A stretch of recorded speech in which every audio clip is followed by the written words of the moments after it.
Recording is on.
Hello hello. ನಮಸ್ತೆ ಅಣ್ಣ. ನಮಸ್ತೆ ಅಮ್ಮ, ಚೆನ್ನಾಗಿದ್ದೀರಾ? ದೇವ್ರ ಕೃಪೆಯಿಂದ ಚೆನ್ನಾಗಿದ್ದೀವಣ್ಣ. ಪ್ರಜ್ವಲ್ ಹೇಗಿದ್ದಾರಮ್ಮ? ಅವನು ದೇವ್ರ ಕೃಪೆಯಿಂದ ನಿಮ್ಮೆಲ್ಲರ ಪ್ರಾರ್ಥನೆಯಿಂದ ಚೆನ್ನಾಗಿದ್ದಾನಣ್ಣ. ನೋಡಿ, ಎಜುಕೇಶನ್ ಪರ ಇಲ್ವಾ? ಅಣ್ಣ ಎಜುಕೇಶನ್ ಹೇಗ್ ಓದ್ತಾ ಇದ್ದಾನೆ? ಚೆನ್ನಾಗ್ ಓದ್ತಾನಣ್ಣ. ಅದು ದೇವ್ರ ಕೃಪೆಯಿಂದ ಚೆನ್ನಾಗಿ ಓದ್ತಾನೆ. ದೇವ್ರ ಸ್ತೋತ್ರ. ಅಮ್ಮ ಚೆನ್ನಾಗಿದ್ದಾರಾ? ಅಣ್ಣ ಚೆನ್ನಾಗಿದ್ದಾರೆ. ಓಕೆ, ದೇವ್ರ ಸ್ತೋತ್ರ. ಪ್ರಾರ್ಥನೆ ಮಾಡ್ತೀರಾ ಅಮ್ಮ? 7:30 ಆಯ್ತು. ಸರಿ.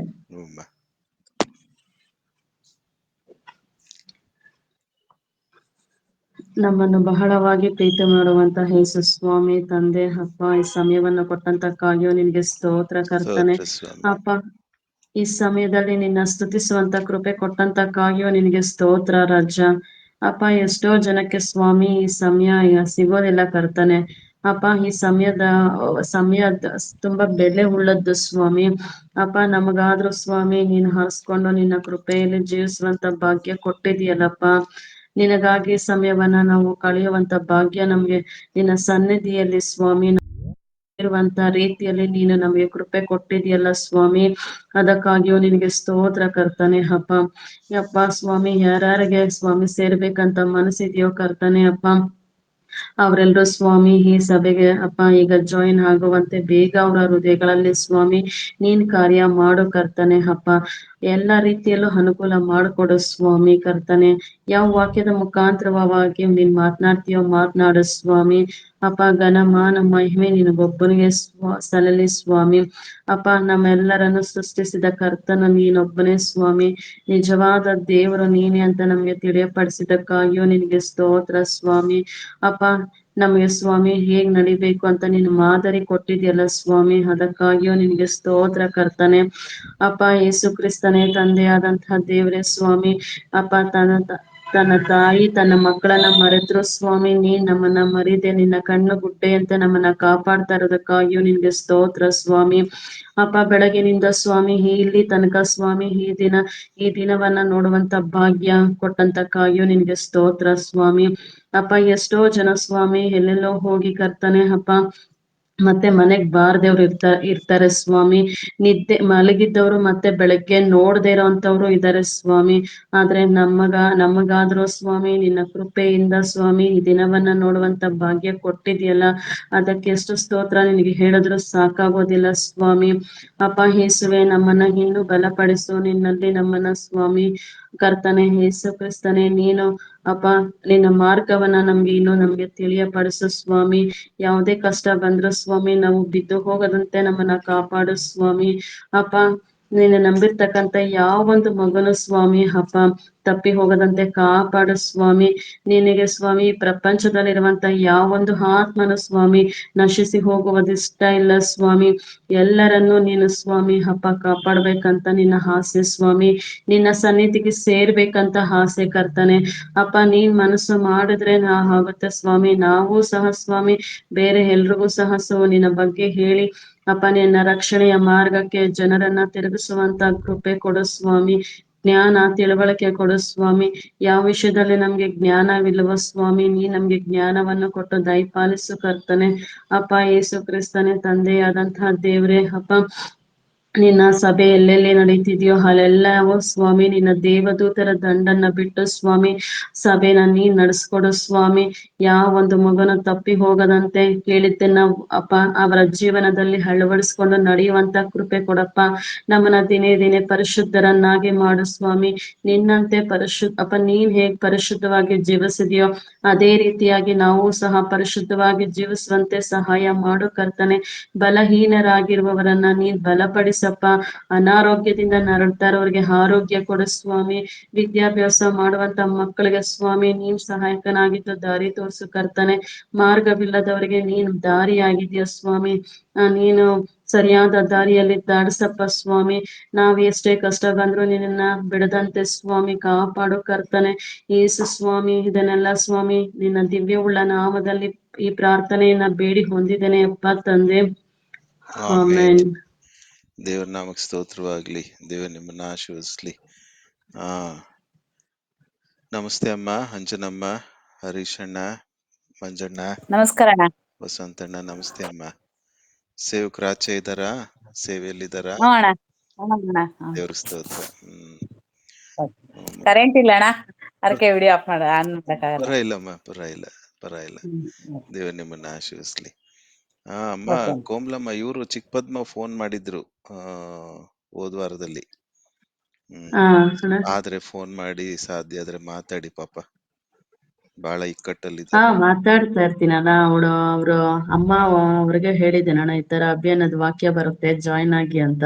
ಹ್ಮ್ ಸೌಮ್ಯಗೆ ಹೇಳಿದ್ದೀರಾ? ಹಾ, ಆಪ್ ಅವ್ರಿಗೆ ಬರಲ್ವಂತಣ್ಣ ಇದು ಡೌನ್ಲೋಡ್ ಮಾಡ್ಕೊಳಕ್ಕೆ. ನಾನು ಬಂದ್ ಮಾಡ್ಕೊಡ್ತೀನಿ ಅಂತ ಹೇಳಿದ್ದೀನಿ. ಸಂತೋಷ ಅಮ್ಮ. ಬಹಳ ದುಃಖದಲ್ಲಿದ್ರು. ಹಾಗಾಗಿ ಹಾ ಸ್ವಲ್ಪ ಎನ್ಕರೇಜ್ ಮಾಡಿದೀವಿ. ಸ್ವಲ್ಪ ಆದ್ರೆ ಇವತ್ತು ರಾತ್ರಿನೋ ನಾಳೆ ಬೆಳಿಗ್ಗೆನೋ ನೋಡ್ರಿ. ಇಲ್ಲ ಲಾಸ್ಟ್ ಅಣ್ಣ, ನಾನು ಯಾವಾಗ? ಮಾಡಿ 1 ವೀಕ್ ಆಯ್ತು.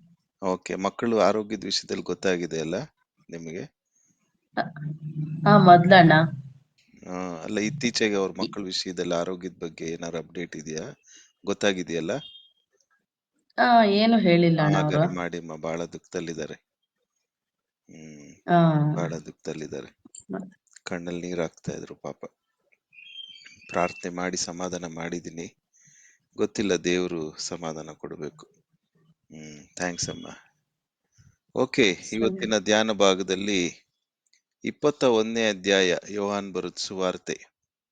ಇವತ್ತು ನಮ್ಮ ಧ್ಯಾನದ ಕ್ರಮಕ್ಕೆ ಅನುಸಾರವಾಗಿ ಇರತಕ್ಕಂಥ ಅಧ್ಯಾಯ ಯೋಹಾನ್ ಬರೆದ ಸುವಾರ್ತೆ 21ನೇ ಅಧ್ಯಾಯ. ಇಡೀ ಅಧ್ಯಾಯವನ್ನ ನಾನೇ ಒಂದ್ಸತಿ ಓದ್ತೀನಿ. ಅಷ್ಟರಲ್ಲಿ ಇನ್ನೂ ಒಂದಿಬ್ರು ಮೂರು ಯಾರಾದ್ರೂ ಸೇರ್ಕೊಳ್ಳಿಕ್ ಸಾಧ್ಯ ಆಗುತ್ತೆ. ಯೇಸು ಗಲಿಲಾಯದ ಸಮುದ್ರದ ಬಳಿಯಲ್ಲಿ ತನ್ನ ಶಿಷ್ಯರಿಗೆ ತಿರುಗಿ ದರ್ಶನ ಕೊಟ್ಟಿದ್ದು ಸಮಾಪ್ತಿಯ ವಚನಗಳು. ತರುವಾಯ ಯೇಸು ತಿಬೇರಿಯ ಸಮುದ್ರದ ಬಳಿಯಲ್ಲಿ ಶಿಷ್ಯರಿಗೆ ತಿರುಗಿ ತನ್ನನ್ನು ತೋರಿಸಿಕೊಂಡನು. ತನ್ನನ್ನು ತೋರಿಸಿಕೊಂಡ ರೀತಿ ಯಾವುದೆಂದರೆ, ಸೀಮೋನ ಪೇತ್ರನು, ದಿದುಮನೆಂಬ ತೋಮನು, ಗಲಿಲಾಯದ ಕಾನಾ ಊರಿನ ನತಾನಯೇಲನು, ಜೆಬೆದಾಯನ ಕುಮಾರರು ಆತನ ಶಿಷ್ಯರಲ್ಲಿ ಇನ್ನಿಬ್ಬರು ಕೂಡಿದ್ದರು. ಅವರಿಗೆ ಸೀಮೋನ ಪೇತ್ರನು, ನಾನು ಮೀನು ಹಿಡಿಯುವುದಕ್ಕೆ ಹೋಗುತ್ತೇನೆಂದು ಹೇಳಲು ಅವರು, ನಾವು ನಿನ್ನ ಸಂಗಡ ಬರುತ್ತೇವೆ ಎಂದರು. ಅವರು ಹೊರಟು ದೋಣಿಯನ್ನು ಹತ್ತಿದರು. ಆದರೆ ಆ ರಾತ್ರಿಯಲ್ಲಿ ಒಂದು ಮೀನೂ ಸಿಕ್ಕಲಿಲ್ಲ. ಬೆಳಗಾಗುವಾಗ ಯೇಸು ದಡದಲ್ಲಿ ನಿಂತಿದ್ದನು. ಆದಾಗ್ಯೂ ಶಿಷ್ಯರು ಆತನನ್ನು ಯೇಸುವೆಂದು ತಿಳಿಯಲಿಲ್ಲ. ಆಗ ಯೇಸು ಅವರನ್ನು, ಮಕ್ಕಳಿರ, ಊಟಕ್ಕೆ ನಿಮಗೆ ಏನೂ ಇಲ್ಲವೇ ಎಂದು ಕೇಳಲು ಅವರು ಇಲ್ಲವೆಂದು ಉತ್ತರ ಕೊಟ್ಟರು. ಆತನು ಅವರಿಗೆ, ನೀವು ದೋಣಿಯ ಬಲಗಡೆಯಲ್ಲಿ ಬಲೆ ಬೀಸಿದರೆ ಸಿಕ್ಕುವುದು ಎಂದು ಹೇಳಿದನು. ಅವರು ಹಾಗೆ ಬೀಸಿದಾಗ ಮೀನುಗಳು ಬಹಳ ಹೆಚ್ಚಾಗಿ ಸಿಕ್ಕದ್ದರಿಂದ ಬಲೆಯನ್ನು ಎಳೆಯುವುದಕ್ಕೆ ಆಗದೆ ಹೋಯಿತು. ಆಗ ಯೇಸುವಿಗೆ ಪ್ರಿಯನಾಗಿದ್ದ ಶಿಷ್ಯನು ಪೇತ್ರನಿಗೆ, ಅವರು ಸ್ವಾಮಿಯವರು ಎಂದು ಹೇಳಿದನು. ಸ್ವಾಮಿಯವರೆಂದು ಸೀಮೋನ ಪೇತ್ರನು ಕೈಲಿ ಮೈಮೇಲೆ ಬಟ್ಟೆ ಇಲ್ಲದವನಾಗಿದ್ದುದರಿಂದ ಒಲ್ಲಿಯನ್ನು ಸುತ್ತಿಕೊಂಡು ಸಮುದ್ರದಲ್ಲಿ ಧುಮುಕಿದನು. ಸಮುದ್ರದಲ್ಲಿ ಧುಮುಕಿದನು.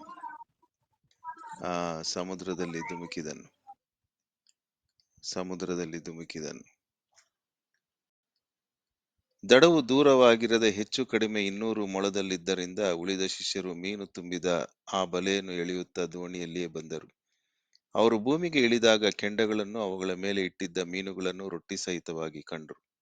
ಯೇಸು ಅವರಿಗೆ, ನೀವು ಈಗ ಹಿಡಿದ ಮೀನುಗಳಲ್ಲಿ ಕೆಲವನ್ನು ತನ್ನಿರಿ ಎಂದು ಹೇಳಲು ಸೀಮೋನ ಪೇತ್ರನು ದೋಣಿಯನ್ನು ಹತ್ತಿ ಬಲೆಯನ್ನು ಭೂಮಿಗೆ ಎಳೆಕೊಂಡು ಬಂದನು. ಅದು 153 ದೊಡ್ಡ ಮೀನುಗಳಿಂದ ತುಂಬಿತ್ತು. ಅಷ್ಟು ಮೀನುಗಳು ಇದ್ದರೂ ಬಲೆ ಹರಿಯಲಿಲ್ಲ. ಯೇಸು ಅವರಿಗೆ, ಬಂದು ಊಟ ಮಾಡಿರಿ ಎಂದು ಹೇಳಿದನು. ಶಿಷ್ಯರು ಆತನನ್ನು ಸ್ವಾಮಿಯವರೆಂದು ತಿಳಿದುದರಿಂದ ನೀನ್ಯಾರೆಂದು ವಿಚಾರಿಸುವುದಕ್ಕೆ ಅವರಲ್ಲಿ ಒಬ್ಬರೂ ಧೈರ್ಯಪಡಲಿಲ್ಲ. ಯೇಸು ಬಂದು ರೊಟ್ಟಿಯನ್ನು ತೆಗೆದುಕೊಂಡು ಅವರಿಗೆ ಕೊಟ್ಟನು, ಹಾಗೆಯೇ ಮೀನನ್ನೂ ಕೊಟ್ಟನು. ಯೇಸು ಸತ್ತು ಜೀವದಿಂದೆದ್ದ ಮೇಲೆ ಶಿಷ್ಯರಿಗೆ ಕಾಣಿಸಿಕೊಂಡದ್ದು ಇದೇ 3ನೆಯ ಸಾರಿ. ಅವರು ಊಟ ಮಾಡಿದ ಮೇಲೆ ಯೇಸು ಸೀಮೋನ ಪೇತ್ರನನ್ನು, ಯೋಹಾನನ ಮಗನಾದ ಸೀಮೋನನೇ, ನೀನು ಇವರಿಗಿಂತ ಹೆಚ್ಚಾಗಿ ನನ್ನ ಮೇಲೆ ಪ್ರೀತಿ ಇಟ್ಟಿದ್ದೀಯೋ ಎಂದು ಕೇಳಲು ಅವನು, ಹೌದು ಸ್ವಾಮಿ, ನಿನ್ನ ಮೇಲೆ ಮಮತೆ ಇಟ್ಟಿದ್ದೇನೆಂಬುದನ್ನು ನೀನೇ ಬಲ್ಲೆ ಅಂದನು. ಆತನು ಅವನಿಗೆ, ನನ್ನ ಕುರಿಮರಿಗಳನ್ನ ಮೇಯಿಸು ಎಂದು ಹೇಳಿದನು. ಆತನು ತಿರುಗಿ 2ನೆಯ ಸಾರಿ ಅವನನ್ನು, ಯೋಹಾನನ ಮಗನಾದ ಸೀಮೋನನೇ, ನನ್ನ ಮೇಲೆ ಪ್ರೀತಿ ಇಟ್ಟಿದ್ದೀಯೋ ಎಂದು ಕೇಳಲು ಅವನು, ಹೌದು ಸ್ವಾಮಿ, ನಿನ್ನ ಮೇಲೆ ಮಮತೆ ಇಟ್ಟಿದ್ದೇನೆಂಬುದನ್ನು ನೀನೇ ಬಲ್ಲೆ ಅಂದನು. ಆತನು ಅವನಿಗೆ, ನನ್ನ ಕುರಿಗಳನ್ನು ಕಾಯಿ ಎಂದು ಹೇಳಿದನು. ಆತನು 3ನೆಯ ಸಾರಿ ಯೋಹಾನನ ಮಗನಾದ ಸೀಮೋನನೇ, ನನ್ನ ಮೇಲೆ ಮಮತೆ ಇಟ್ಟಿದ್ದೀಯೋ ಎಂದು ಕೇಳಿದನು. 3ನೆಯ ಸಾರಿ ಆತನು ನನ್ನ ಮೇಲೆ ಮಮತೆ ಇಟ್ಟಿದ್ದೀಯೋ ಎಂದು ತನ್ನನ್ನು ಕೇಳಿದ್ದಕ್ಕೆ ಪೇತ್ರನು ದುಃಖಪಟ್ಟು, ಸ್ವಾಮಿ, ನೀನು ಎಲ್ಲಾ ಬಲ್ಲೆ, ನಿನ್ನ ಮೇಲೆ ನಾನು ಮಮತೆ ಇಟ್ಟಿದ್ದೇನೆಂಬುದು ನಿನಗೆ ತಿಳಿದದೆ ಎಂದನು. ಅವನಿಗೆ ಯೇಸು, ನನ್ನ ಕುರಿಗಳನ್ನು ಮೇಯಿಸು. ನಿನಗೆ ನಿಜ ನಿಜವಾಗಿ ಹೇಳುತ್ತೇನೆ, ನೀನು ಯೌವನಸ್ಥನಾಗಿದ್ದಾಗ ನೀನೇ ನಡುವನ್ನು ಕಟ್ಟಿಕೊಂಡು ಇಷ್ಟ ಬಂದ ಕಡೆಗೆ ತಿರುಗಾಡುತ್ತಿದ್ದಿ. ಆದರೆ ನೀನು ಮುದುಕನಾದಾಗ ನಿನ್ನ ಕೈಗಳನ್ನು ಚಾಚುವಿ, ಮತ್ತೊಬ್ಬನು ನಿನ್ನ ನಡುವನ್ನು ಕಟ್ಟಿಕೊಂಡು ನಿನಗೆ ಇಷ್ಟವಿಲ್ಲದ ಕಡೆಗೆ ನಿನ್ನನ್ನು ತೆಗೆದುಕೊಂಡು ಹೋಗುವನು ಎಂದು ಹೇಳಿದನು. ಅವನು ಎಂಥ ಸಾವಿನಿಂದ ದೇವರನ್ನು ಮಹಿಮೆಪಡಿಸುವನು ಎಂಬುದನ್ನು ಆತನು ಈ ಮಾತಿನಿಂದ ಸೂಚಿಸಿದನು. ಇದನ್ನು ಹೇಳಿ ಆತನು ಅವನಿಗೆ, ನನ್ನನ್ನು ಹಿಂಬಾಲಿಸು ಎಂದು ಹೇಳಿದನು. ಪೇತ್ರನು ತಿರುಗಿಕೊಂಡು ಯೇಸುವಿಗೆ ಪ್ರಿಯನಾಗಿದ್ದ ಶಿಷ್ಯನು ಹಿಂದೆ ಬರುವುದನ್ನು ಕಂಡನು. ಆ ಶಿಷ್ಯನು ಊಟದಲ್ಲಿ ಯೇಸುವಿನ ಎದೆಯ ಕಡೆಗೆ ಬಾಗಿ, ಸ್ವಾಮಿ, ನಿನ್ನನ್ನು ಹಿಡಿಕೊಡುವವನು ಯಾರು ಎಂದು ಕೇಳಿದವನೇ. ಇವನನ್ನು ಪೇತ್ರನು ಕಂಡು ಯೇಸುವನ್ನು, ಸ್ವಾಮಿ, ಇವನ ವಿಷಯವೇನು ಎಂದು ಕೇಳಲು ಯೇಸು ಅವನಿಗೆ, ನಾನು ಬರುವ ತನಕ ಇವನು ಇರಬೇಕೆಂದು ನನಗೆ ಮನಸ್ಸಿದ್ದರೆ ಅದು ನಿನಗೇನು? ನೀನು ನನ್ನನ್ನು ಹಿಂಬಾಲಿಸು ಎಂದು ಹೇಳಿದನು. ಇದರ ದೆಸೆಯಿಂದ ಆ ಶಿಷ್ಯರು ಸಾಯುವುದಿಲ್ಲವೆಂಬ ಮಾತು ಸಹೋದರರಲ್ಲಿ ಹಬ್ಬಿತು. ಆದರೆ ಅವನು ಸಾಯುವುದಿಲ್ಲವೆಂದು ಯೇಸು ಅವನಿಗೆ ಹೇಳಲಿಲ್ಲ. ನಾನು ಬರುವ ತನಕ ಅವನು ಇರಬೇಕೆಂದು ನನಗೆ ಮನಸ್ಸಿದ್ದರೆ ಅದು ನಿನಗೇನು ಎಂತಲೇ ಎಂದು ಹೇಳಿದನು. ಈ ಸಂಗತಿಗಳನ್ನು ಬರೆದು ಇವುಗಳ ವಿಷಯವಾಗಿ ಸಾಕ್ಷಿ ಹೇಳುವ ಶಿಷ್ಯನು ಇವನೇ. ಇವನ ಸಾಕ್ಷಿ ಸತ್ಯವೆಂದು ನಾವು ಬಲ್ಲೆವು. ಇದಲ್ಲದೆ ಯೇಸು ಮಾಡಿದ್ದು ಇನ್ನೂ ಬಹಳವಿದೆ. ಅದನ್ನೆಲ್ಲ ಒಂದೊಂದಾಗಿ ಬರೆಯುವುದಾದರೆ ಬರೆಯಬೇಕಾದ ಪುಸ್ತಕಗಳನ್ನು ಲೋಕವೇ ಹಿಡಿಸದೆ ಹೋದೀತೆಂದು ನಾನು ನೆನೆಸುತ್ತೇನೆ. ಈ ಭಾಗದಲ್ಲಿ ಇವತ್ತು ದೇವರಾತ್ಮನು ನಮಗೆ ಆ ನಮ್ಮ ಆತ್ಮಿಕ ಪ್ರಯೋಜನಕ್ಕೋಸ್ಕರ ದೇವರಾತ್ಮನು ನನಗೆ ಒತ್ತು ಕೊಟ್ಟಂತದ್ದು ಭಾಗ 1ನೇ ವಚನದಿಂದ ಸುಮಾರು 19ನೇ ವಚನದವರೆಗೂ ನನ್ನ ಮನಸ್ಸಿನಲ್ಲಿ, ಹೃದಯದಲ್ಲಿ ಬಹಳಷ್ಟು ಮೇಲಿನ ಮೇಲೆ ಬಹಳಷ್ಟು ಕೆಲಸ ಮಾಡ್ತು. ಇಲ್ಲಿ ಪರಿಸ್ಥಿತಿ ನೋಡುವಾಗ ಯೇಸು ಕ್ರಿಸ್ತನ ಸಮಾಪ್ತಿಯ ವಚನಗಳು. ಕೊನೆ ಸಾರಿ ಯೇಸು ಕ್ರಿಸ್ತನು ತನ್ನ ಶಿಷ್ಯರನ್ನ ಆತನು ಸಂಧಿಸಿದ್ದು, ಮಾತನಾಡಿದ್ದು ಹಾಗೂ ತನ್ನ ದರ್ಶನಗಳನ್ನ ಆತನು ತನ್ನ ಶಿಷ್ಯರಿಗೆ ಕೊಟ್ಟಂತದ್ದು. ಈ ವಿಷಯದಲ್ಲಿ ನಾನು ಬಹು ಪ್ರಾಮುಖ್ಯವಾಗಿ 2 ಅಂಶಗಳನ್ನ ನಾನು ಗುರುತಿಸಿದ್ದೇನೆ. 2 ಅಂಶಗಳನ್ನ ನಾನು ಗುರುತಿಸಿದ್ದೇನೆ. ಮೊದಲನೇ ಭಾಗದಲ್ಲಿ ನೋಡುವಾಗ ಇದು ನಮ್ಮ ಧ್ಯಾನದ ಹಿನ್ನೆಲೆಯಲ್ಲಿ ಗಮನಿಸಬೇಕಾದ್ರೆ ಯೇಸು ಕ್ರಿಸ್ತನಲ್ಲಿದ್ದಂತ ಒಂದು ಅನುಸರಿಸಬೇಕಾದಂತ ಮಾದರಿ. ಯೇಸು ಕ್ರಿಸ್ತನಲ್ಲಿದ್ದಂತ ಒಂದು ಅನುಸರಿಸಬೇಕಾದಂತ ಮಾದರಿ. ಅದನ್ನ ನಾನು 5ನೇ ವಚನ, 6ನೇ ವಚನ, 12ನೇ ವಚನದಿಂದ ಅದನ್ನ ನಾನು ಸ್ವಲ್ಪ ಮಟ್ಟಿಗೆ ಧ್ಯಾನ ಮಾಡಿದೆ. ಯೇಸು ಕ್ರಿಸ್ತನು ತನ್ನ ಮಕ್ಕಳನ್ನ ಅವರ ಶಾರೀರಿಕ ಕೊರತೆ, ದೈಹಿಕ ಕೊರತೆಯನ್ನ ಆತನು ಚಿಂತಿಸುವಂತವನು ಚಿಂತಿಸುವಂತವನು ಚಿಂತಿಸುವಂತವನು ಇದು ಆತನಲ್ಲಿದ್ದಂತ ಶ್ರೇಷ್ಠವಾದಂತ ಗುಣ.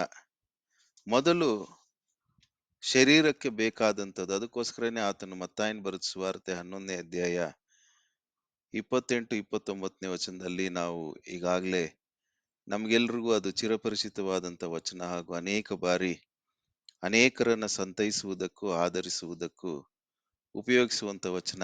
ಎಲೈ ಕಷ್ಟಪಡುವವರೇ, ಭಾರ ಹೊತ್ತವರೇ, ನೀವೆಲ್ಲರೂ ನನ್ನ ಬಳಿಗೆ ಬನ್ರಿ, ನಾನು ನಿಮಗೆ ವಿಶ್ರಾಂತಿಯನ್ನ ಕೊಡುವೆನು. ಫಸ್ಟ್ ಹಿ ವಿಲ್ ಗಿವ್ ಸಬತ್, ವಿಶ್ರಾಂತಿ, ನೆಮ್ಮದಿ, ಮನಃಶಾಂತಿ, ಮನಸ್ಸಿಗೆ, ದೇಹಕ್ಕೆ, ಶರೀರಕ್ಕೆ ಬೇಕಾದಂತ ಒಂದು ವಿಶ್ರಾಂತಿ. ಆ ಹಿನ್ನೆಲೆಯಲ್ಲಿ ನೋಡುವಾಗ ಇಲ್ಲಿ ಪೇತ್ರನು ರಾತ್ರಿಯೆಲ್ಲ ಆತನು ಬಲೆ ಬೀಸಿದರೂ ಕೂಡ ಒಂದು ಮೀನು ಸಿಗ್ಲಿಲ್ಲ.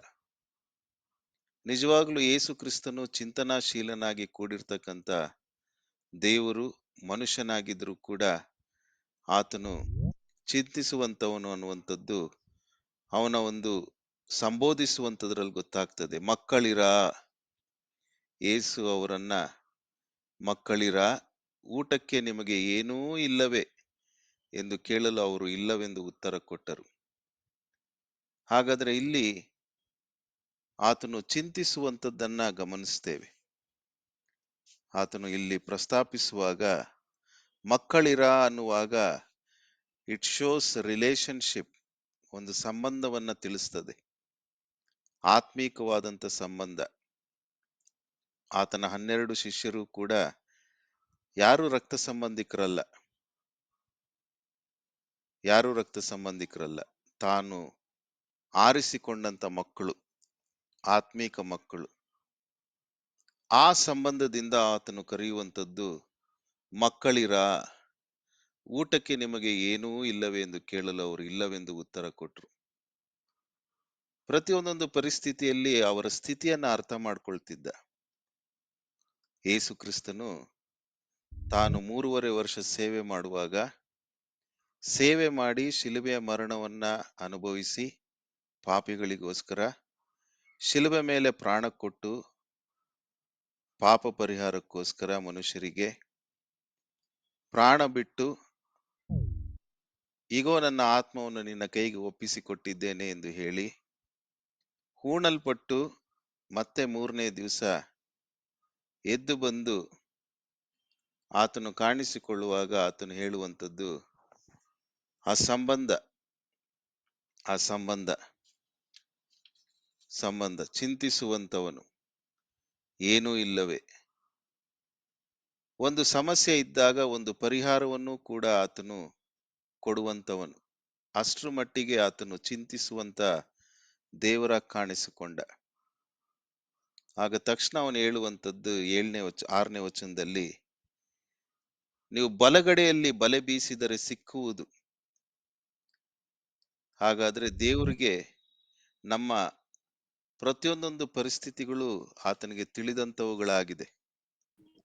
ಪ್ರತಿಯೊಂದು ಸ್ಥಿತಿಗಳು, ಸಮಸ್ಯೆಗಳು ತಿಳಿದಂತವುಗಳಾಗಿವೆ. ಯಾರಾದ್ರೂ ನನಗೆ ವಸಂತ್ ಅಥವಾ ಶೇಖರ್ ಅಥವಾ ಯಾರಾದ್ರೂ, ಮೇನ್ಲಿ ವಸಂತೆ, ನನಗೆ ಸಹಾಯ ಮಾಡಿದ್ರೆ ಒಳ್ಳೇದು. ಕೆಲವರು ಜಾಯಿನ್ ಆಗುವಾಗ ವಿಡಿಯೋ ಆನ್ ಮಾಡ್ಕೊಂಡು ಜಾಯಿನ್ ಆಗ್ತಾರೆ, ಅದನ್ನ ವಿಡಿಯೋ ಆಫ್ ಮಾಡಿ.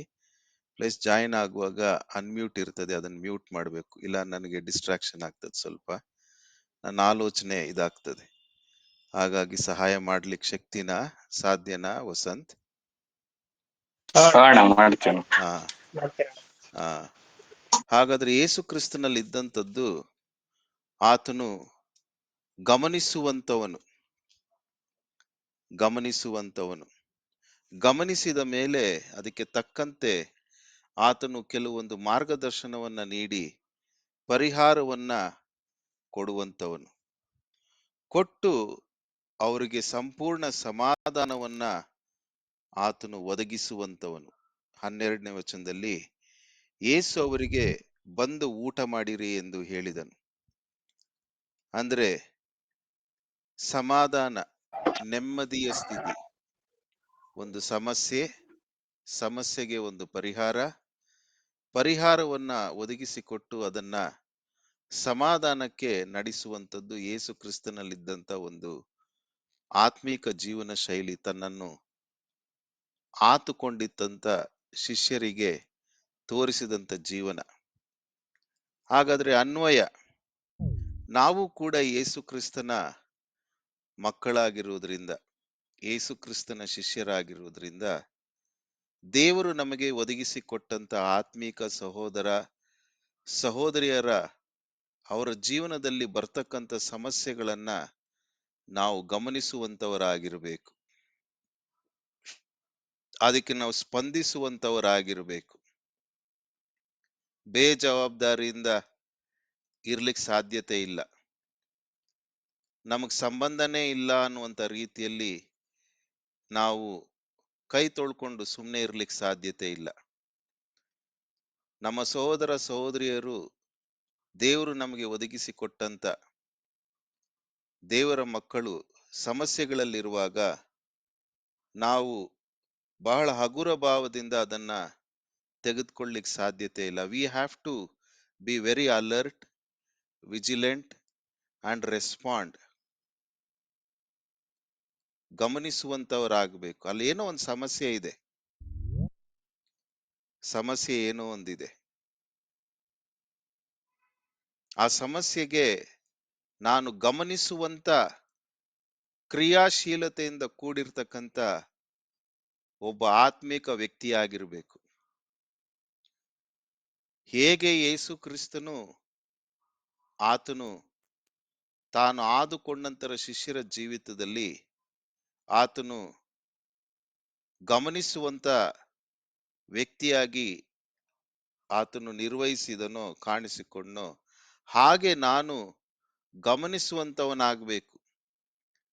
ದೇವರು ನಾನು ಕೊಟ್ಟಿರ್ತಕ್ಕಂಥ ಈ ಸಹೋದರ ಸಹೋದರಿ ಹೇಗಿದ್ದಾರೆ, ಯಾಕವ್ರು ಚಿಂತೆಯಲ್ಲಿದ್ದಾರೆ, ಯಾಕವ್ರು ದುಃಖದಲ್ಲಿದ್ದಾರೆ, ಯಾಕವ್ರು ನೋವಿನಲ್ಲಿದ್ದಾರೆ, ಯಾಕವ್ರು ಇಷ್ಟು ಮನೋ ಆಯಾಸದಲ್ಲಿದ್ದಾರೆ, ಯಾಕವ್ರು ಇಷ್ಟೊಂದು ಜೀವನದಲ್ಲಿ ಪ್ರಯಾಸ ಪಡ್ತಿದ್ದಾರೆ, ಯಾಕೆ ಇಷ್ಟೊಂದು ತೊಂದರೆಗಳಲ್ಲಿ ಸಿಕ್ಕಿ ಹಾಕೊಳ್ತಿದ್ದಾರೆ, ಯಾಕೆ ಅವ್ರಿಗೆ ಇಷ್ಟೊಂದು ಇಕ್ಕಟ್ಟುಗಳು, ಯಾಕೆ ಅವ್ರಿಗೆ ಇಷ್ಟೊಂದು ಬಿಕ್ಕಟ್ಟುಗಳು.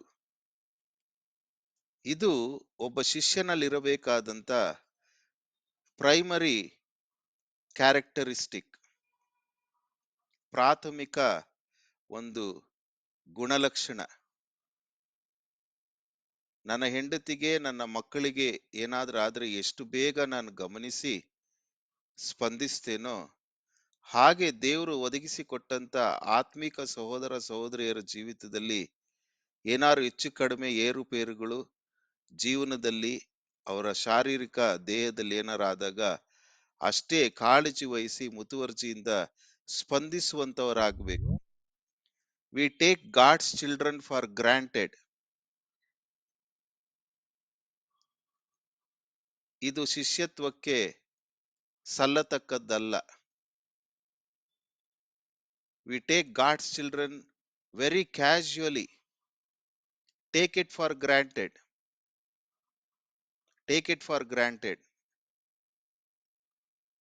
ಎರಡನೇದು, ಒಂದು ವೇಳೆ ಗಮನಿಸಿದ ಮೇಲೆ ಅದಕ್ಕೆ ಪ್ರಾರ್ಥನೆ ಮಾಡಿ ಅವರೊಟ್ಟಿಗೆ ಸಮಯವನ್ನ ಕಳೆದು ಅವರಿಗೆ ಕೊಡಬೇಕಾದಂತ ಒಂದು ಕೆಲವು ಸಲಹೆ, ಕೆಲವೊಂದು ಪರಿಹಾರಗಳು, ಕೆಲವೊಂದು ಮಾರ್ಗದರ್ಶನಗಳು, ಕೆಲವೊಂದು ದಿಕ್ಸೂಚಿಗಳನ್ನ ನಾವು ಕೊಡ್ಲೇಬೇಕಾಗ್ತದೆ.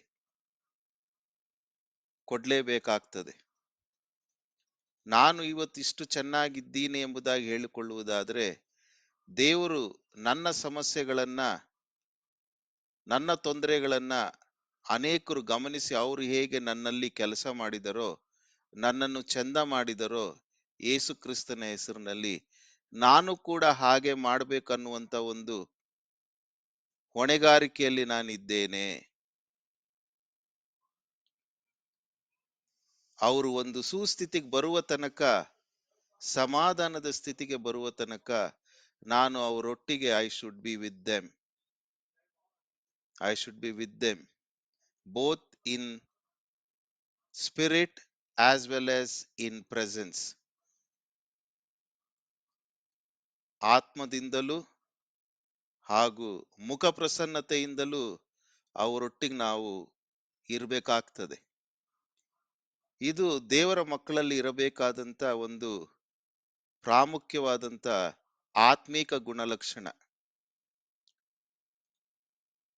ಆತ್ಮೀಕ ಗುಣಲಕ್ಷಣ ಇದು ಯೇಸು ಕ್ರಿಸ್ತನಿಂದ ಗುರುತಿಸಿರ್ತಕ್ಕಂಥದ್ದು, ನಾನು ಅನುಸರಿಸಬೇಕಾದಂತ ಮಾದರಿ. ಇದು ಯೇಸು ಕ್ರಿಸ್ತನ ಸೇವೆಯಲ್ಲಿ ತನ್ನ ಜೀವನದಲ್ಲಿದ್ದಂತ ಒಂದು ವಿಶಿಷ್ಟವಾದಂತ ಒಂದು ಶೈಲಿ.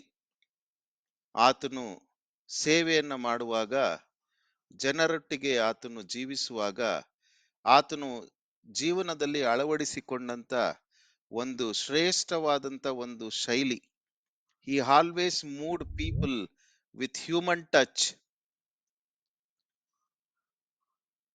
Human touch.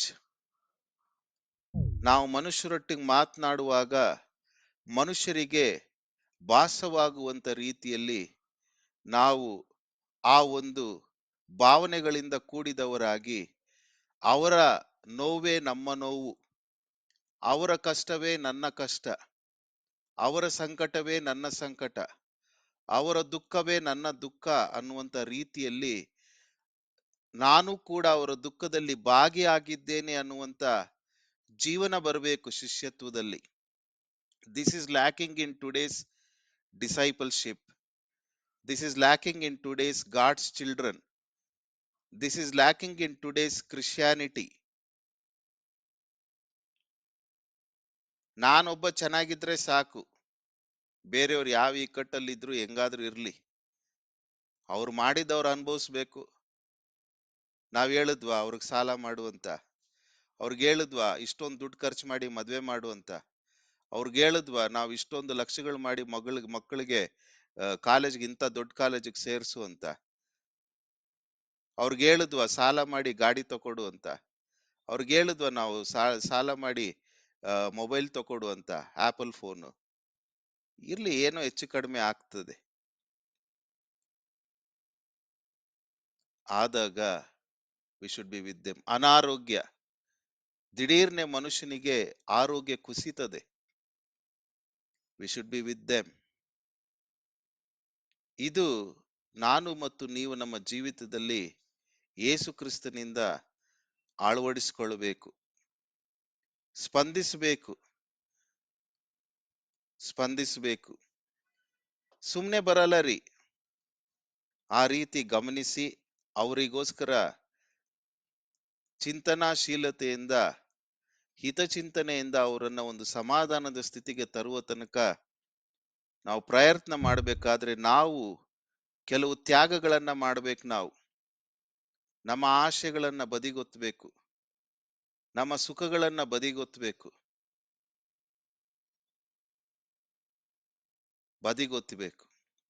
It calls for a sacrifice. ಇದು ಯೇಸು ಕ್ರಿಸ್ತನಿಂದ ನಾನು ಗಮನಿಸಿದಂತ ಒಂದು ಅನುಸರಿಸಬೇಕಾದಂತ ಮಾದರಿ, ಶ್ರೇಷ್ಠವಾದಂತ ಗುಣ. ಓದುವಾಗ ಗೊತ್ತಾಗಲ್ಲ ರೀ, ಆದ್ರೆ ಕೂತು ಅರ್ಧ ಗಂಟೆ ಕೂತು ಓದಿ ಓದಿ ಓದಿ ಮೆಲುಕಾಗ್ತಾ ಇದ್ರೆ ಅದ್ರಲ್ಲಿರ್ತಕ್ಕಂಥ ಜೀವನ, ಆ ವ್ಯಕ್ತಿಯ ಜೀವನ ನಮಗೆ ಭಾಸವಾಗ್ತದೆ.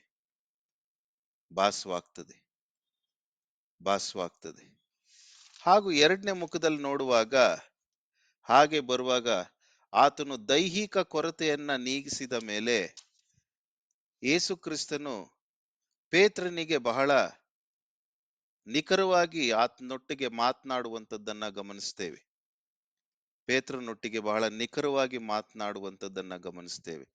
Jesus Christ, the speciality and beauty of Jesus Christ in his lifestyle when he moved with people is that first he met people's physical need.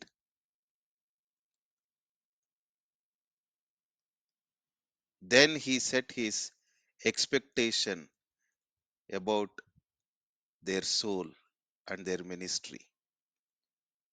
First ಮನುಷ್ಯರಿಗೆ ಬೇಕಾದಂತ ವಿಶ್ರಾಂತಿಯನ್ನ ಕೊಟ್ಟು ಆಮೇಲೆ ತನ್ನ ಹೃದಯದ ಆಶೆ, ಅಪೇಕ್ಷೆ, ಆಕಾಂಕ್ಷೆಗಳನ್ನ ಅವರ ಜೀವಿತದಲ್ಲಿ ಜನರನ್ನ ತನ್ನ ದೃಷ್ಟಿಯಲ್ಲಿ ಇಟ್ಟುಕೊಂಡು ಅವರ ಹತ್ರ ಮಾತನಾಡುವಂಥದ್ದನ್ನ ನಾನು ಗಮನಿಸಿದ್ದೇನೆ. ಈ ಹಿನ್ನೆಲೆಯಲ್ಲಿ ಇವರಿಗೆ ಬೇಕಾದಂತ ಒಂದು ಆಹಾರವನ್ನು ಒದಗಿಸಿದ ಮೇಲೆ ಯೇಸು ಕ್ರಿಸ್ತನ 15ನೇ ವಚನದಲ್ಲಿ ಆತನ ಮಾತನಾಡುವಂಥದ್ದು, ಅವರು ಊಟ ಮಾಡಿದ ಮೇಲೆ ಯೇಸು ಇದಕ್ ಮುಂಚೆ ಇನ್ನೊಂದು, ಹಾಗಾದ್ರೆ ಎರಡನೇ ಮೌಲ್ಯ, ಹಾಗಾದ್ರೆ ಶಿಷ್ಯತ್ವದಲ್ಲಿ ಒಬ್ಬ ದೇವರ ಮಗನು ದೇವರ ಮಗಳ ಜೀವಿತದಲ್ಲಿ hospitality is very very important. ಅತಿಥಿ ಸತ್ಕಾರ ಬಹಳ ಪ್ರಾಮುಖ್ಯ. ಶಿಷ್ಯತ್ವದಲ್ಲಿ ದೇವ ಜನರೊಟ್ಟಿಗೆ ಜೀವಿಸುವಾಗ ಅದೊಂದು ಅವಿಭಾಜ್ಯ ಅಂಗ. ಅದನ್ನ ತೆಗ್ದಾಕ್ಲಿಕ್ಕೆ ಸಾಧ್ಯತೆ ಇಲ್ಲ. ಮುಂದಕ್ಕೆ ಹೋಗುವಾಗ ಸೀಮೋನನಿಗೆ, ಪೇತ್ರನಿಗೆ ಮಾತನಾಡುವಂಥದ್ದು, ಯೋಹಾನನ ಮಗನಾದ ಸೀಮೋನನೇ, ನೀನು ಇವರಿಗಿಂತ ಹೆಚ್ಚಾಗಿ ನನ್ನ ಮೇಲೆ ಪ್ರೀತಿ ಇಟ್ಟಿದ್ಯೋ. 3 ಪ್ರಶ್ನೆಗಳು, 3 ಸಾರಿಯೂ ಒಂದೇ ಪ್ರಶ್ನೆ ಆತನು ಕೇಳುವಂಥದ್ದು. 3 ಪ್ರಶ್ನೆ. ಅನೇಕರು ಶಿಷ್ಯರಿದ್ದಾರೆ, ಒಟ್ಟು 7 ಜನರು ಶಿಷ್ಯರಿದ್ದಾರೆ. ಹೇಗ್ ಗೊತ್ತಾಗುತ್ತೆ 7 ಜನರು ಶಿಷ್ಯರಿದ್ದಾರೆ ಅಂತ? ಯಾರಾದ್ರೂ ತಿಳಿಸ್ಲಿಕ್ಕೆ ಸಾಧ್ಯನಾ? ಹೇಗ್ 7 ಜನರು ಶಿಷ್ಯರಿದ್ದಾರೆ ಅಂತ ತಿಳಿಸ್ಲಿಕ್ಕೆ ಸಾಧ್ಯನಾ ಯಾರಾದ್ರೂ?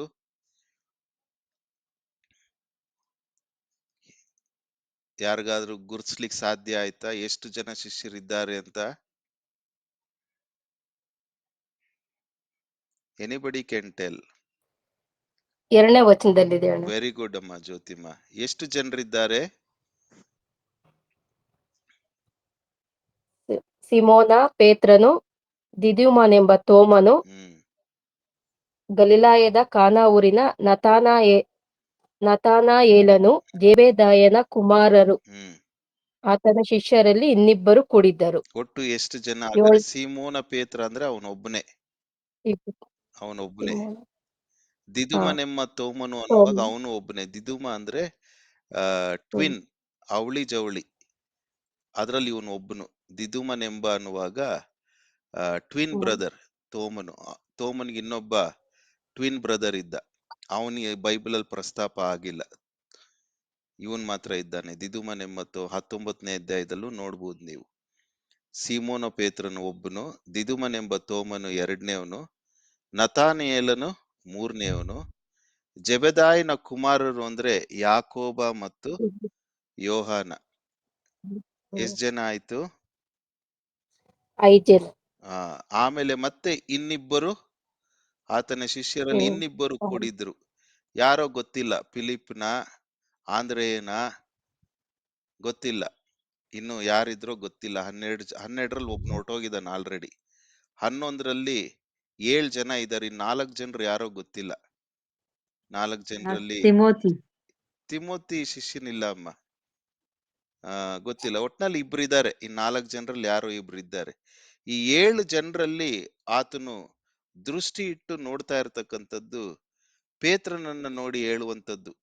ಯಾಕೆ ಪೇತ್ರನನ್ನೇ ಆತನು ಕರೆದು ಮಾತನಾಡ್ತಾ ಇರ್ತಕ್ಕಂಥದ್ದು? ಯಾರಿಗಾದ್ರೂ ಕ್ಲೂ? ಯಾಕೆ 15ನೇ ವಚನದಲ್ಲಿ 15ರಿಂದ 17ನೇ ವಚನದವರೆಗೂ 3 ಸತಿ ನನ್ನ ಮೇಲೆ ಪ್ರೀತಿ ಇಟ್ಟಿದ್ದೀಯೋ, ನನ್ನ ಮೇಲೆ ಪ್ರೀತಿ ಇಟ್ಟಿದ್ದೀಯೋ, ನನ್ನ ಮೇಲೆ ಮಮತೆ ಇಟ್ಟಿದ್ದೀಯೋ ಎಂಬುದಾಗಿ ಸೀಮೋನ ಪೇತ್ರನನ್ನೇ ಹಿಡಿದು ಮಾತನಾಡ್ತಾ ಇರ್ತಕ್ಕಂಥದ್ದಕ್ಕೆ ಕಾರಣ, ಕ್ಲೂ ಯಾರಿಗಾದ್ರು? ಮೊದಲು ಯೇಸು ಸ್ವಾಮಿ, ನೀನು ನನ್ನ ವಿಷಯದಲ್ಲಿ 3 ಬಾರಿ ಅರಿಯನ ಅಂತ ಹೇಳ್ತೀನಿ ಅಂತ ಹೇಳಿದ್ನಲ್ಲಣ್ಣ. ಅದರ ಹಿನ್ನೆಲೆಯಲ್ಲಿ ಯೇಸು ಸ್ವಾಮಿ ಎಚ್ಚರಿಸ್ತಾ ಇರೋದಣ್ಣ.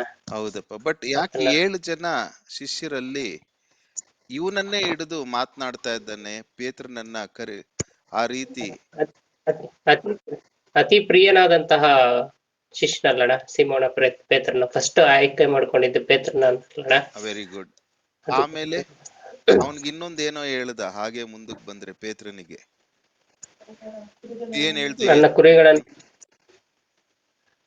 ಅದು ಈ ಅಧ್ಯಾಯದಲ್ಲಿ ಇಲ್ಲ.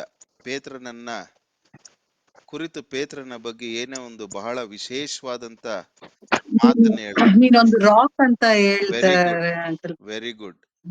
ನಾನು ನಿನ್ ನಿನ್ನ ಮೇಲೆ ನಾನು ಮೇಲೆ ಕಟ್ತೀನಿ. ಸಭೆಯನ್ನ ಕಟ್ತೇನೆ. ಐ ಕಟ್ತೀನಿ. Will build my church upon this rock. ಪೇತ್ರ. ಸೊ ಅದಕ್ಕೋಸ್ಕರ ದೇವರಿಗೆ ಪೇತ್ರನನ್ನು ನೋಡುವಾಗ already he had A vision. 12 ಶಿಷ್ಯರಲ್ಲಿ ಒಬ್ಬೊಬ್ಬರ ಶಿಷ್ಯರಿಗೂ ಒಂದೊಂದು ಆತನು ದರ್ಶನವನ್ನು ಇಟ್ಕೊಂಡಿದ್ದ. ಬಹು ಪ್ರಾಮುಖ್ಯವಾಗಿ ಮೊದಲನೇ ಶಿಷ್ಯನನ್ನ ಆರಿಸಿಕೊಳ್ಳುವಾಗ, ನಾನು ನಿನ್ನ ಮೇಲೆ ಸಭೆಯನ್ನು ಕಟ್ತೇನೆ, ನಿನ್ನ ಮೇಲೆ ಸಭೆಯನ್ನು ಕಟ್ತೇನೆ. ಎಲ್ಲಿದೆ ವಾಕ್ಯ? ಅದು ಎಲ್ಲಿದೆ ವಾಕ್ಯ? ಎಲ್ಲಿದೆ ವಾಕ್ಯ? ಅದು ಯಾರು ಕೊಡ್ತೀರಾ? ಬೇಗ ಗೂಗಲ್ ಮಾಡ್ಬಿಡ್ರಿ, ಟೈಮ್ ಸೇವ್ ಆಗುತ್ತೆ. ಮತ್ತಾಯನ ಬರೆದ ಸುವಾರ್ತೆ 16ನೇ ಅಧ್ಯಾಯ 13ನೇ ವಚನದಿಂದ, ಯೇಸು ಫಿಲಿಪ್ಪನ ಕೈಸರಿಯ ಎಂಬ ಪಟ್ಟಣದ ಪ್ರಾಂತ್ಯಕ್ಕೆ ಬಂದಾಗ, ಜನರು ಮನುಷ್ಯಕುಮಾರನೆಂಬ ನನ್ನನ್ನು ಯಾರು ಅನ್ನುತ್ತಾರೆ ಎಂದು ತನ್ನ ಶಿಷ್ಯರನ್ನ ಕೇಳಿದ್ದಕ್ಕೆ, ಅವರು ನಿನ್ನನ್ನು ಕೆಲವರು ಸ್ನಾನಿಕನಾದ ಯೋಹಾನನು ಅನ್ನುತ್ತಾರೆ, ಕೆಲವರು ಎಲಿಯನು ಅನ್ನುತ್ತಾರೆ, ಬೇರೆ ಕೆಲವರು ಯೆರೆಮೀಯನು ಇಲ್ಲವೇ ಪ್ರವಾದಿಗಳಲ್ಲಿ ಒಬ್ಬನು ಅನ್ನುತ್ತಾರೆ ಎಂದು ಹೇಳಿದರು. ಆತನು ಅವರನ್ನು, ಆದರೆ ನೀವು ನನ್ನನ್ನು ಯಾರೆನ್ನುತ್ತೀರಿ ಎಂದು ಕೇಳಲಾಗಿ, ಸೀಮೋನ್ ಪೇತ್ರನು, ನೀನು ಬರಬೇಕಾಗಿರುವ ಕ್ರಿಸ್ತನು, ಜೀವ ಸ್ವರೂಪನಾದ ದೇವರ ಕುಮಾರನು ಎಂದು ಉತ್ತರ ಕೊಟ್ಟನು. ಅದಕ್ಕೆ ಯೇಸು, ಯೋಹಾನನ ಮಗನಾದ ಸೀಮೋನನೇ, ನೀನು ಧನ್ಯನು. ಈ ಗುಟ್ಟು ನಿನಗೆ ತಿಳಿಸಿದವನು ನರಮನುಷ್ಯನಲ್ಲ, ಪರಲೋಕದಲ್ಲಿರುವ ನನ್ನ ತಂದೆಯೇ ತಿಳಿಸಿದನು. ಮತ್ತು ನಾನೂ ನಿನಗೆ ಒಂದು ಮಾತನ್ನು ಹೇಳ್ತೇನೆ, ಅದೇನೆಂದ್ರೆ, ನೀನು ಪೇತ್ರನು, ಈ ಬಂಡೆಯ ಮೇಲೆ ನನ್ನ ಸಭೆಯನ್ನ ಕಟ್ಟುವೆನು.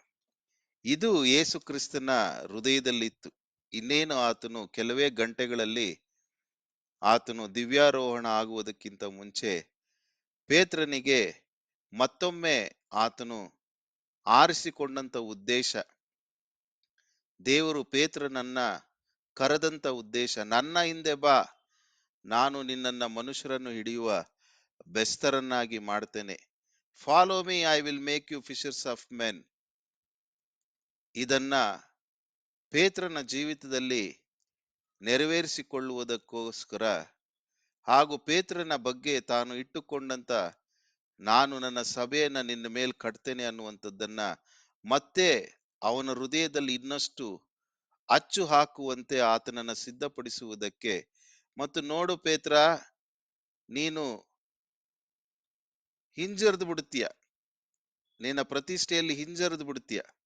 ಇವೆಲ್ಲವುಗಳನ್ನ ಮನಸ್ಸಿನಲ್ಲಿ ಇಟ್ಕೊಂಡು ಪೇತ್ರನಿಗೆ ಕೊನೆ ಮಾತು, ಕೊನೆ ಸಂದೇಶ ಹೇಳುವಂತ ಒಂದು ಹಿನ್ನೆಲೆ ಇಲ್ಲಿ. ಯೇಸು ಕ್ರಿಸ್ತನು ನೋಡುವಾಗ 3 ಪ್ರಶ್ನೆಗಳಲ್ಲಿ 2 ಸಾರಿ ಪ್ರೀತಿ ಅನ್ನುವಂಥದ್ದನ್ನ ಉಪಯೋಗಿಸಿದ್ದಾನೆ. ನೀನು ನನ್ನ ಮೇಲೆ ಪ್ರೀತಿ ಇಟ್ಟಿದ್ದೀಯೋ, ನೀನು ನನ್ನ ಮೇಲೆ ಪ್ರೀತಿ ಇಟ್ಟಿದ್ದೀಯೋ ಅನ್ನುವಂಥದ್ದು 2 ಸಾರಿ. 3ನೇ ಸಾರಿ ನನ್ನ ಮೇಲೆ ಮಮತೆ ಇಟ್ಟಿದ್ದೀಯೋ ಎಂಬುದಾಗಿ. ಯಾರಿಗಾದ್ರೂ ಯಾಕೆ ಈ ಪದ ಬಳಕೆ ಮಾಡಿದ್ದಾನೆ ಅನ್ನುವಂಥದ್ದು ಯಾರಿಗಾದ್ರೂ ಏನಾದ್ರೂ, ಯಾಕೆ 2 ಸತಿ ಪ್ರೀತಿ ಉಪಯೋಗಿಸ್ದ, ಇನ್ನೊಂದ್ಸತಿ ಮಮತೆ ಉಪಯೋಗಿಸ್ದ? ಹಾಗೂ ಮೊದಲನೇ ಸತಿ ಪ್ರೀತಿ ಇಟ್ಟಿದ್ದೀಯಾ ಎಂಬುದಾಗಿ ಕೇಳುವಾಗ ಪ್ರತಿ ಸಾರಿ ಪೇತ್ರನ ಉತ್ತರ ಪ್ರೀತಿ ಅಂತ ಹೇಳಲ್ಲ, ಮಮತೆ ಅನ್ನುವಂಥದ್ದು ಹೇಳ್ತಾನೆ. ಹಾಗೂ ಪ್ರತಿ ಸಾರಿ ಯೇಸು ಕ್ರಿಸ್ತನು, ಹಾಗಾದ್ರೆ ನೀನು ನನ್ನ ಕುರಿಮರಿಗಳನ್ನ ಕಾಯಿಸು, ಮೊದಲನೇ ಸತಿ. 2ನೇ ಸತಿ ಯೇಸು ಕ್ರಿಸ್ತನು ಹೇಳಿದಾಗ, ನನ್ನ ಕುರಿಗಳನ್ನ ಕಾಯಿ. 3ನೇ ಸತಿ ಕುರಿಗಳನ್ನ ಮೇಯಿಸು. ಯಾರಿಗಾದ್ರೂ ಈ ಡಿಫ್ರೆನ್ಸಸ್ ಗಮನಿಸಿದ್ರ? 3 ಸತಿ ಈ ರೀತಿ ಪ್ರಶ್ನೆ ಹಾಕುವಾಗ ಬಹಳಷ್ಟು ವ್ಯತ್ಯಾಸಗಳಿದೆ, ಅಲ್ಲಿ ಬಹಳಷ್ಟು ಮೌಲ್ಯಗಳಿದೆ. ಅನ್ವಯಗಳು ತೆಗಿಲಿಕ್ಕೆ ಬಹಳ ನಮಗೆ ಸಹಾಯ ಆಗ್ತದೆ. ಯಾರಾದ್ರೂ ಗಮನಿಸಿದ್ರ? ಅಟ್ಲೀಸ್ಟ್ ಈಗ ಗಮನಿಸಿದ್ರ? ಯಾರಾದ್ರೂ ಗಮನಿಸಿದ್ರ? ಸಂಗೀತಮ್ಮ? ಮೇಯಿಸು 3 ಸಲ ಹೇಳಿದಾರೆ. Good good. ಸಿ ನಾನ್ ನಿಮ್ಗೆ ಅನೇಕ ಬಾರಿ ಬೈಬಲ್ ಸ್ಟಡೀಸ್ ನಲ್ಲಿ ಹೇಳ್ತಾ ಇರ್ತೀನಿ, ಅಥವಾ ವಾಕ್ಯಗಳು ಹಚ್ಚುವಾಗ, ಪ್ರಸಂಗ ಮಾಡುವಾಗ ಅನೇಕ ಕಡೆ ಕನ್ನಡದಲ್ಲಿ ಪ್ರೀತಿ ಅನ್ನೋದು, ಮಮತೆ ಅನ್ನೋದು ಒಂದು ಬಂದ್ಬಿಟ್ಟಿದೆ. ಆದ್ರೆ ಗ್ರೀಕ್ ಭಾಷೆಯಲ್ಲಿ ಇದು ಬರೆಯುವಾಗ ಅದೆಲ್ಲಾ ಕಡೆ ಪ್ರೀತಿ ಅಥವಾ ಮಮತೆ ಅಂತಿಲ್ಲ, ಬೇರೆ ಬೇರೆ ಪದ ಬಳಕೆಗಳಾಗಿದೆ. ಇಲ್ಲಿ ಪ್ರೀತಿ ಅನ್ನುವಂಥದ್ದು ಯೇಸು ಕ್ರಿಸ್ತನು ಹೇಳುವಾಗ ಅಗಾಪೆ ಪ್ರೀತಿ, ಅದನ್ನ ನೀವು ಅಲ್ಲಿ ಬೈಬಲ್ ಅಲ್ಲಿ ಬರ್ಕೊಳ್ಬೇಕ್ರಿ. 15ನೇ ವಚನದಲ್ಲಿ ನೀನು ಇವರಿಗಿಂತ, ಅಂದ್ರೆ ಇವರಿಗಿಂತ ಅನ್ನುವಾಗ ಯಾರನ್ನ ಸೂಚಿಸಿ ಹೇಳ್ತಾ ಇರ್ತಕ್ಕಂಥದ್ದು ಯೇಸು ಕ್ರಿಸ್ತನು ಸೀಮೋನ ಪೇತ್ರನಿಗೆ? ಇವರಿಗಿಂತ ಅನ್ನುವಾಗ ಯಾರಿದ್ದಾರಲ್ಲಿ? ಶಿಷ್ಯರಿದ್ದಾರೆ. ಎಷ್ಟು ಜನ ಶಿಷ್ಯರಿದ್ರು? 2ನೇ ವಚನದಲ್ಲಿ ನಾವು ನೋಡಿದಾಗ 7 ಜನ. 7 7 ಜನ. ಜನ. 7ರಲ್ಲಿ ಒಂದೋದ್ರೆ ಎಷ್ಟಾಯ್ತು ಪೇತ್ರಂದು? ಇನ್ನ 6 6 ಜನ. 6 ಜನ. ಇವರಿಗಿಂತ ಅನ್ನುವಾಗ, ಹಾಗಾದ್ರೆ ಆ 6 ಜನರಿಗಿಂತ ಹೆಚ್ಚಾಗಿ ಯೋಹಾನನ ಮಗನಾದ ಸೀಮೋನನೇ, ನೀನು ನನ್ನ ಮೇಲೆ ಅಗಾಪೆ ಇಟ್ಟಿದ್ದೀಯೋ ಅಂತ ಅಲ್ಲಿ ಒರಿಜಿನಲ್ ಗ್ರೀಕ್ ಭಾಷೆಯಲ್ಲಿ ಅಗಾಪೆ ಇಟ್ಟಿದ್ದೀಯೋ. ಅಗಾಪೆ ಅನ್ನುವಂಥದ್ದು 4 ಪ್ರೀತಿಗಳಲ್ಲಿ ಮೊದಲನೆಯ ಪ್ರೀತಿ ಅಗಾಪೆ ಪ್ರೀತಿ. ಬೇಷರತ್ತಿನಿಂದ ಕೂಡಿದಂತ ಪ್ರೀತಿ, ಅಂದ್ರೆ ಯಾವ ಷರತ್ತುಗಳೂ ಇಲ್ಲ, unconditional love. The first type of love in Greek is agape. That's what it is written in Bible. Bible ಬರೆಯುವಾಗ ಗ್ರೀಕ್ ಭಾಷೆಯಲ್ಲಿ ಹೊಸ ಒಡಂಬಡಿಕೆ ಆ ಪರಿಸ್ಥಿತಿಗೆ ತಕ್ಕಂತೆ ಆ ಅರ್ಥವನ್ನು ಕೊಡುವಂತ ಪದವನ್ನೇ ಉಪಯೋಗಿಸಿದ್ದಾರೆ. ಕನ್ನಡದಲ್ಲಿ ಅಂತ ಪದಗಳಿಲ್ಲ. 2000 ವರ್ಷಗಳ ಹಿಂದೆ 3 ಬಹಳ ಪ್ರಬಲವಾದಂತ ಶಕ್ತಿ ಪ್ರಪಂಚವನ್ನ ಆಳ್ತಾ ಇತ್ತು. ನಂಬರ್ 1 ರೋಮಾಯರ ಚಕ್ರಾಧಿಪತ್ಯ, ನಂಬರ್ 2 ಯಹೂದಿಗಳ ಧರ್ಮ, ನಂಬರ್ 3 ಗ್ರೀಕರ ಸಾಹಿತ್ಯ. ಈ 3 ಶಕ್ತಿಗಳು ಇಡೀ ಪ್ರಪಂಚವನ್ನ ಬಹಳಷ್ಟು ಪ್ರಬಲವಾಗಿ ಆಳ್ತಾ ಇತ್ತು. There were 3 great powers which were ruling in the world 2000 years ago. Those are number 1 Roman kingdom, number 2 Jewish religion, number 3 Greeks literature. ಹಾಗಾಗಿ ಹೊಸ ಒಡಂಬಡಿಕೆ ಗ್ರೀಕ್ ಭಾಷೆಯಲ್ಲಿ ಬರೆದಂಥದ್ದು. ಯೇಸು ಕ್ರಿಸ್ತನು ಗ್ರೀಕ್ ಅನ್ನು ಮಾತನಾಡುತ್ತಿದ್ದ, ಇಬ್ರಿಯ ಲ್ಯಾಂಗ್ವೇಜ್ ಅನ್ನು ಮಾತನಾಡ್ತಿದ್ದ, ಸ್ವಲ್ಪ ಮಟ್ಟಿಗೆ ಅರ್ಮೆಯ ಭಾಷೆಯನ್ನು ಮಾತನಾಡ್ತಾ ಇದ್ದ. ಗ್ರೀಕ್ ಭಾಷೆಯಲ್ಲಿ ಬರೆಯುವಾಗ ಇಲ್ಲಿ ಆತನು ಅಗಾಪೆ ಪ್ರೀತಿ, ಅಂದ್ರೆ ಯಾವ ಷರತ್ತುಗಳೂ ಇಲ್ಲದೆ ನೀನು ನನ್ನ ಮೇಲೆ ಪ್ರೀತಿ ಇಟ್ಟಿದ್ದೀಯಾ ಎಂದು ಕೇಳಲು, ಹೌದು ಸ್ವಾಮಿ, ನಿನ್ನ ಮೇಲೆ ಮಮತೆ ಅಂತಾನೆ. ಮಮತೆ ಅನ್ನುವಾಗ ಗ್ರೀಕ್ ಪದದಲ್ಲಿ ಫೈಲಿಯಾ. ಅಲ್ಲಿ ಪೇತ್ರನು ಉತ್ತರ ಕೊಡುವಾಗ ಯೇಸು ಕ್ರಿಸ್ತನು ಕೇಳಿದ್ದು ಅಗಾಪೆ ಪ್ರೀತಿಯಿಂದ ಪ್ರೀತಿಸ್ತೀಯಾ ಅಂತ ಕೇಳಿದ್ರೆ, ಇವನು ಫೈಲಿಯಾ ಪ್ರೀತಿಯಿಂದ ಇಟ್ಟಿದ್ದೇನೆ ಅಂತಾನೆ. ಫೈಲಿಯಾ ಅಂದ್ರೆ ನಿಯರ್ ಅಂಡ್ ಡಿಯರ್ ಒನ್ಸ್ ಮೇಲೆ ಇರ್ತಕ್ಕಂತ ಪ್ರೀತಿ, ಹತ್ತಿರ ಮತ್ತು ಆತ್ಮೀಯರ ಮೇಲೆ ಇರ್ತಕ್ಕಂಥ ಪ್ರೀತಿಗೆ ಗ್ರೀಕ್ ಭಾಷೆಯಲ್ಲಿ ಫೈಲಿಯಾ ಪ್ರೀತಿ. ಅದು ಕನ್ನಡದಲ್ಲಿ ಮಮತೆ. ಎಲ್ರು ನೋಟ್ಸ್ ಮಾಡ್ಕೊಳ್ತಿದ್ದೀರಾ ಅಂತ ನೆನೆಸ್ತೀನಿ. ಇದು ನಿಮಗ್ ಬೇಕಾಗ್ತದ್ರಿ ಮುಂದೆ ಸೇವೆ ಮಾಡ್ಲಿಕ್ಕೆ, ಅನೇಕರನ್ನ ಬೈಬಲ್ ಸ್ಟಡಿಯಲ್ಲಿ ನಡೆಸ್ಲಿಕ್ಕೆ, ಅನೇಕರನ್ನ ಶಿಷ್ಯತ್ವದಲ್ಲಿ ನಡೆಸಿ ಅವರನ್ನ ಒಂದು ಅನ್ವಯಕ್ಕೆ ತರಲಿಕ್ಕೆ. ಅನ್ವಯಗಳನ್ನ ತೆಗಿಬೇಕಾದ್ರೆ ಪ್ರತಿಯೊಂದೊಂದು ಬೈಬಲ್ ನಲ್ಲಿ ಇರ್ತಕ್ಕಂಥ ವಾಕ್ಯಗಳನ್ನ, ಪದಗಳನ್ನ, ಅದರ ಗೂಢಾರ್ಥವನ್ನ, ಹಿನ್ನೆಲೆಯನ್ನ ತಿಳ್ಕೊಂಡ್ರೆ ಸುಲಭ.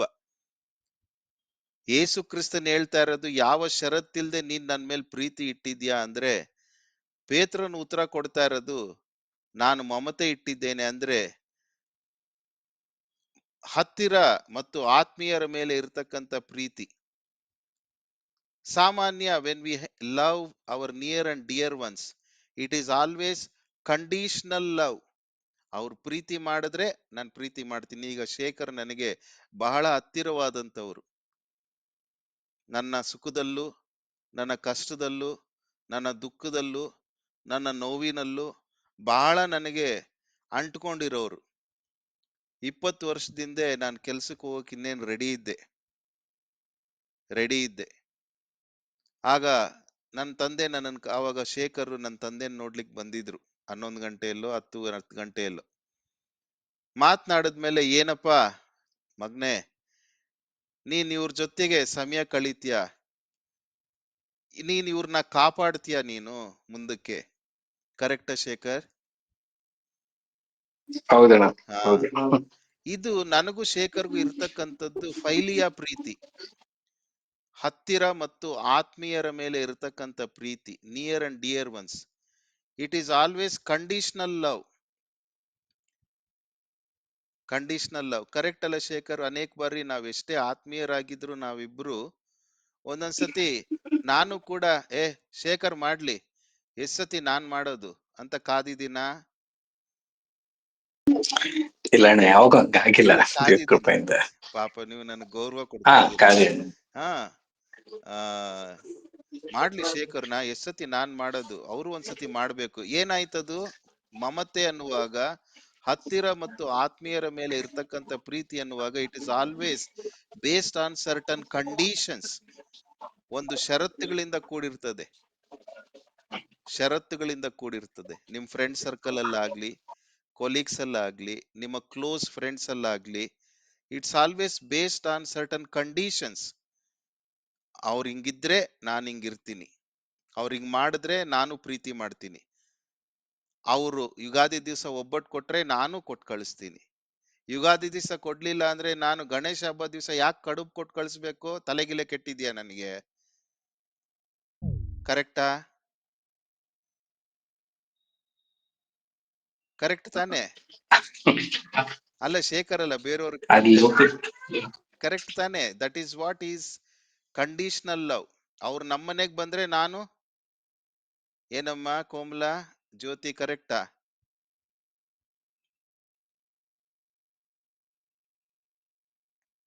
ಕೋಮಲಮ್ಮ, ಜ್ಯೋತಮ್ಮ, ಕರೆಕ್ಟಾ? ಅವ್ರು ನಮ್ಮನೆಗ್ ಬಂದ್ರೆ ನಾನು ಬರ್ತೀನಿ, ಇಲ್ಲ ನಾನ್ಯಾಕೆ ಹೋಗ್ಬೇಕು? ದಿಸ್ ಇಸ್ ವಾಟ್ ಪ್ರೀತಿ ಇದೆ. ಹಂಗಂತ ಪ್ರೀತಿ ಇಲ್ಲ ಅಂತಲ್ಲ, there is love, but that is philia ಪ್ರೀತಿ. ಅರ್ಥ ಆಗ್ತಿದ್ಯಾ ಎಲ್ರಿಗೂ ನಾನು ಹೇಳ್ತಾ ಇರೋದು? ಸಂಗೀತಮ್ಮ ಅರ್ಥ ಆಗ್ತಿದ್ಯಾ? ಹ್ಞೂ ಅಂಕಲ್, ಅರ್ಥ ಆಗ್ತದೆ. ಮಂಜುನಾಥ್ ಅಣ್ಣ ಅರ್ಥ ಆಗ್ತಿದ್ಯಾ? ಅಣ್ಣ ಅರ್ಥ ಆಗ್ತೈತೆ. ಬಾಲು, ಜ್ಯೋತಮ್ಮ ಅರ್ಥ ಆಗ್ತಿದ್ಯಾ? ಹ್ಞೂ ಅಣ್ಣ, ಅರ್ಥ ಆಗ್ತಾ ಇದೆ. ಎಲ್ರಿಗೂ ಅರ್ಥ ಆಗ್ತಿದೆ ತಾನೇ? ಹಾಗಾದ್ರೆ ಇಲ್ಲಿ ಯೇಸು ಕ್ರಿಸ್ತನ್ ಕೇಳ್ತಾ ಇರ್ತಕ್ಕಂಥದ್ದು, ನೀನು ನನ್ನ ಮೇಲೆ ಅಗಾಪೆ ಪ್ರೀತಿ ಇಟ್ಟಿದೀಯಾ ಅಂದ್ರೆ, ಯಾವ ಷರತ್ತುಗಳಿಲ್ದೆ ನೀನ್ ನನ್ ಮೇಲೆ ಪ್ರೀತಿ ಇಟ್ಟಿದ್ಯಾ ಅಂತ ಪೇತ್ರನನ್ನ ಕೇಳುವಾಗ, ಪೇತ್ರನ್ ಹೇಳೋದು, ಅವನ್ ಯಾವ ಪ್ರೀತಿ ಹೇಳ್ತಾವನೆ ಮೀಸೆ ಮಂಜಣ್ಣ?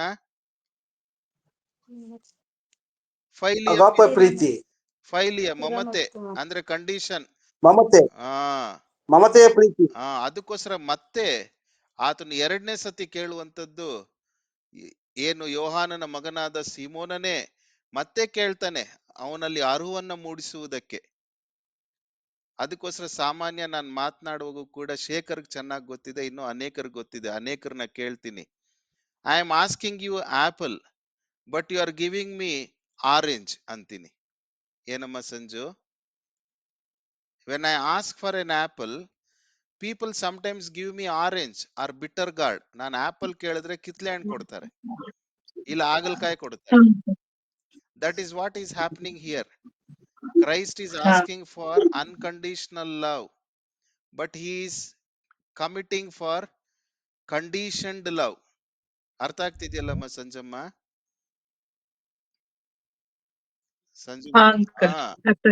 ಎರಡನೇ, ಅದಕ್ಕೋಸ್ಕರ ಅವನಲ್ಲ ಮತ್ತೆ ಅರ್ಹು ಮೂಡಿಸುವುದಕ್ಕೆ, look what I am looking is much more than philia love.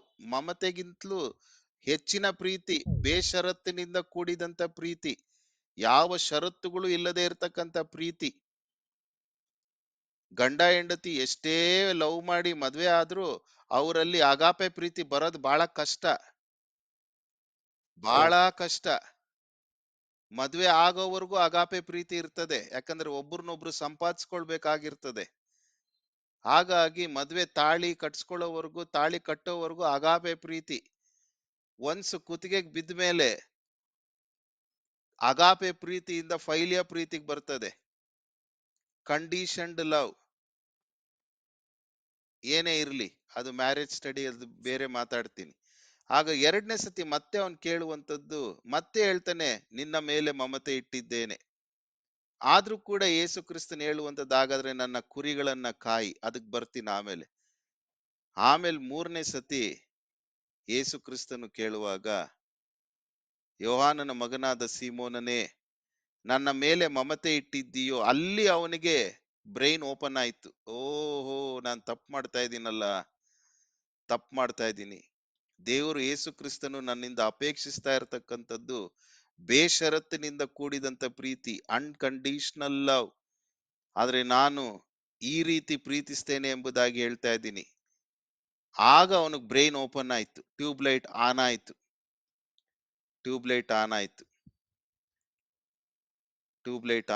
ಮೂರನೇ ಪ್ರೀತಿ, ನಂಬರ್ 1 ಸಂಗೀತಮ್ಮ, ಯಾವ ಪ್ರೀತಿ? ಗ್ರೀಕ್ ಭಾಷೆಯಲ್ಲಿ ಪ್ರೀತಿಗೆ ಅಗಾಪೆ ಪ್ರೀತಿ, ನಂಬರ್ 1 ಅಗಾಪೆ ಪ್ರೀತಿ, which means unconditional love. Unconditional. Number 2 philia, ಮಮತೆಯ ಪ್ರೀತಿ, ಹತ್ತಿರ ಮತ್ತು ಆತ್ಮೀಯರ ಮೇಲೆ ಇರ್ತಕ್ಕಂಥ ಪ್ರೀತಿ, ನಿಯರ್ ಅಂಡ್ ಡಿಯರ್ ಒನ್ಸ್. ಮೂರನೇ ಪ್ರೀತಿ ಎರಾಸ್, EROS, ಎರಾಸ್ ಪ್ರೀತಿ. ಇದು ಕೇವಲ ಕಾಮಾಭಿಲಾಷೆಯಿಂದ ಒಂದು ಪುರುಷ ಒಂದು ಸ್ತ್ರೀ ನಡುವೆ ಹುಟ್ಟುವಂತ, ಕಾಮಾತುರದಿಂದ ಹುಟ್ಟುವಂತ ಪ್ರೀತಿ, ಎರಾಸ್ ಪ್ರೀತಿ. ಇದನ್ನೇ ನೀವು ರೋಮಾಪುರ 1ನೇ ಅಧ್ಯಾಯ ಅದರಲ್ಲಿ ನೋಡ್ತೀರಾ. ಎರಾಸ್ ಪ್ರೀತಿ, ರೋಮಾಪುರ 1ನೇ ಅಧ್ಯಾಯ ಹಾಗೂ 1 ಕೊರಿಂಥ, ರೋಮಾಪುರ 1ನೇ ಅಧ್ಯಾಯ ಹಾಗೂ 1 ಕೊರಿಂಥ 5ನೇ ಅಧ್ಯಾಯ. ನಿಮ್ಮಲ್ಲಿ ಜಾರತ್ವ ಉಂಟೆಂದು ಜನರು ಸಾಧಾರಣವಾಗಿ ಹೇಳುತ್ತಾರೆ. ಒಬ್ಬನು ತನ್ನ ಅಪ್ಪನ ಹೆಂಡತಿಯನ್ನು ಇಟ್ಟುಕೊಂಡಿದ್ದಾನಂತೆ. ಅಂತ ಜಾರತ್ವವು ಅನ್ಯ ಜನರಲ್ಲಿಯೂ ಇಲ್ಲ. ಹೀಗಿದ್ದರೂ ನೀವು ದುಃಖವನ್ನು, ಹಾಗಾದ್ರೆ this is purely out of sexual desire.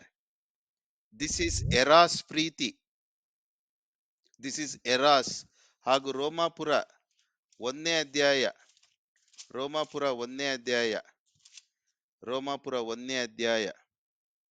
26ನೇ ವಚನ. ಅವರು ಇಂಥದ್ದನ್ನು ಮಾಡಿದ್ದರಿಂದ ದೇವರು ಅವರನ್ನು ಕೇವಲ ತುಚ್ಛವಾದ ಕಾಮಾಭಿಲಾಷೆಗೆ ಒಪ್ಪಿಸಿದನು. ಹೇಗೆಂದರೆ, ಹೋಮೋಸೆಕ್ಷುಯಾಲಿಟಿ, ಕಾಮಾಭಿಲಾಷೆ, ಇದಕ್ಕೆ ಉದಾಹರಣೆ ಅಗಾಪೆ ಪ್ರೀತಿಗೆ ಉದಾಹರಣೆ ಕ್ರೈಸ್ಟ್ ಲವ್ ಇಸ್ ಅಗಾಪೆ ಲವ್. ಕ್ರಿಸ್ತನ ಪ್ರೀತಿ ಅಗಾಪೆ ಪ್ರೀತಿ. ಫೈಲಿಯ ಪ್ರೀತಿಗೆ ಉದಾಹರಣೆ ಎಸ್ತೇರ್ ರಾಣಿ ತನ್ನ ಸ್ವಕುಲದವರ ಮೇಲೆ ಇಟ್ಟಂತ ಪ್ರೀತಿ. ಆ ಪ್ರೀತಿಯಿಂದ ಆಕೆ ತನ್ನ ಜನರನ್ನ ಕಾಪಾಡಿಕೊಂಡಂತದ್ದು, ಮಮತೆ ಇತ್ತು ತನ್ನ ಜನರ ಮೇಲೆ. ಹೇಗೆ ತಾನೇ ನನ್ನ ಜನರು ನಾಶವಾಗುವಂತದ್ದನ್ನ ನಾನು ಕಣ್ಣಾರೆ ನೋಡ್ಲಿ, ಅವರು ನಾಶವಾಗಿ ಹೋಗುವಾಗ ನಾನು ಈ ಒಂದು ಅರಮನೆಯಲ್ಲಿ ಸುಪ್ಪತ್ತಿಗೆಯಲ್ಲಿ ನಾನು ಕುಳಿತುಕೊಳ್ಳಲು ಸಾಧ್ಯ? ಕಣ್ಣೀರಿಟ್ಲು. ಮಮತೆ, ಫೈಲಿಯ ಪ್ರೀತಿ. ಎರಾಸ್ ಪ್ರೀತಿ, ದಾವೀದನು ಬೆತ್ಷೆಬಳೊಟ್ಟಿಗೆ ಮಾಡಿದಂತ ದುಷ್ಟ ಕೆಲಸ. ಎರಾಸ್ ಪ್ರೀತಿ. ಸಲಮೋನನು ಅನೇಕ ಸ್ತ್ರೀಯರೊಟ್ಟಿಗೆ ಆತನು ಸಂಭೋಗಿಸಿದಂಥದ್ದು ಎರಾಸ್ ಪ್ರೀತಿ. 600ಕ್ಕೂ ಹೆಚ್ಚು ಉಪಪತ್ನಿಯರು, ಪಟ್ಟಕ್ಕೆ ಒಂದು ರಾಣಿ, ಸುಖಕ್ಕೆ 100 ಉಪಪತ್ನಿಯರು. 4ನೇದು ಪ್ರೀತಿ, ಗ್ರೀಕ್ ಭಾಷೆಯಲ್ಲಿ ಸ್ಟಾರ್ಜ್, STORGE, ಸ್ಟಾರ್ಜ್. ಇದು ಕುಟುಂಬ ವಾತ್ಸಲ್ಯವನ್ನ ತಿಳಿಸುವಂತ ಪ್ರೀತಿ. ತಂದೆ, ತಾಯಿ, ಅಕ್ಕ, ಅಣ್ಣ, ತಮ್ಮ, ತಂಗಿ, ಭಾವ, ನಾದಿನಿ, ಅತ್ತಿಗೆ, ದೊಡ್ಡಪ್ಪ, ಚಿಕ್ಕಪ್ಪ, ಕುಟುಂಬ ವಾತ್ಸಲ್ಯ. This is ಸ್ಟಾರ್ಜ್.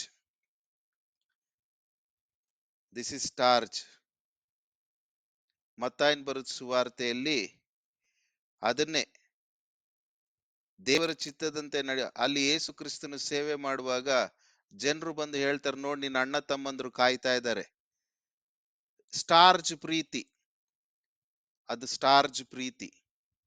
ಹಾಗಾದ್ರೆ ನಿಮಗೆ ಯಾವಾಗಾದ್ರೂ ನಾನು ಕೇಳುವಾಗ ಪ್ರೀತಿಯ ಬಗ್ಗೆ ಯಾರಾದ್ರೂ ಒಬ್ರು ವಿವರಿಸ್ತೀರಾ ಅಂದ್ರೆ ಹೇಗ್ ವಿವರಿಸ್ಬೇಕು? ನೀವು ಹೇಗ್ ವಿವರಿಸ್ಬೇಕು ಸಂಗೀತಮ್ಮ? Uncle if I ask you any time explain about love, ಪ್ರೀತಿಯ ಬಗ್ಗೆ ಒಂದು ಟೀಚಿಂಗ್ ಕೊಡಿ ಅಂತ ಕೇಳಿದ್ರೆ ಹೇಗ್ ನೀವು ಟೀಚ್ ಮಾಡ್ತೀರಾ ಪ್ರೀತಿ ಬಗ್ಗೆ? ಈ 4 ವಿಧದ ಪ್ರೀತಿಯನ್ನ ಹಾ, ವಿವರಿಸ್ತೇನೆ ಅಂಕಲ್. Very good. ಹಾಗಾದ್ರೆ ಬೈಬಲ್ ಓದುವಾಗೂ ಕೂಡ ನೀವು ಬಹಳ ಏನಕ್ಕೆ ಇಷ್ಟ ಹೇಳ್ತಾ ಇದ್ದೀನಿ, ಜ್ಞಾನಕ್ಕೋಸ್ಕರ ಅಲ್ಲ, ಅನ್ವಯಕ್ಕೋಸ್ಕರ. ಕಾರಣ, ಇಡೀ ಬೈಬಲ್ ನಲ್ಲಿ ನೀವು ಓದುವಾಗ ಕೆಲವು ಕಡೆ ಪ್ರೀತಿ, ಮಮತೆ, ಪ್ರೇಮ, ಪ್ರೀತಿ, ಮಮತೆ, ಪ್ರೇಮ ಈ 3 ಪದಗಳು ಬರ್ತಾ ಇರ್ತದೆ. ಅದರ ಹಿನ್ನೆಲೆಯಲ್ಲಿ ನೀವು ಅದರ ಆಳ ಅಗಲ ಕಂಡಿಡಿಬೇಕು. ಇದು ಅಗಾಪೆ ಪ್ರೀತಿನ, ಇದು ಫೈಲಿಯಾ ಪ್ರೀತಿನ, ಇದು ಎರಾಸ್ ಪ್ರೀತಿನ, ಇದು ಸ್ಟಾರ್ಚ್ ಪ್ರೀತಿನ. ಆಗ ನಿಮಗೆ ಆ ವಚನ ಓದುವಾಗ ಅಲ್ಲಿನ ಅನ್ವಯವನ್ನ ತೆಗಿಲಿಕ್ಕೆ ಸಾಧ್ಯ ಆಗುತ್ತೆ. ಒಪ್ತಿರೋ ಸುಳ್ಳಂತೀರೋ? ಒಪ್ತೀವಿ uncle. Very good, very good.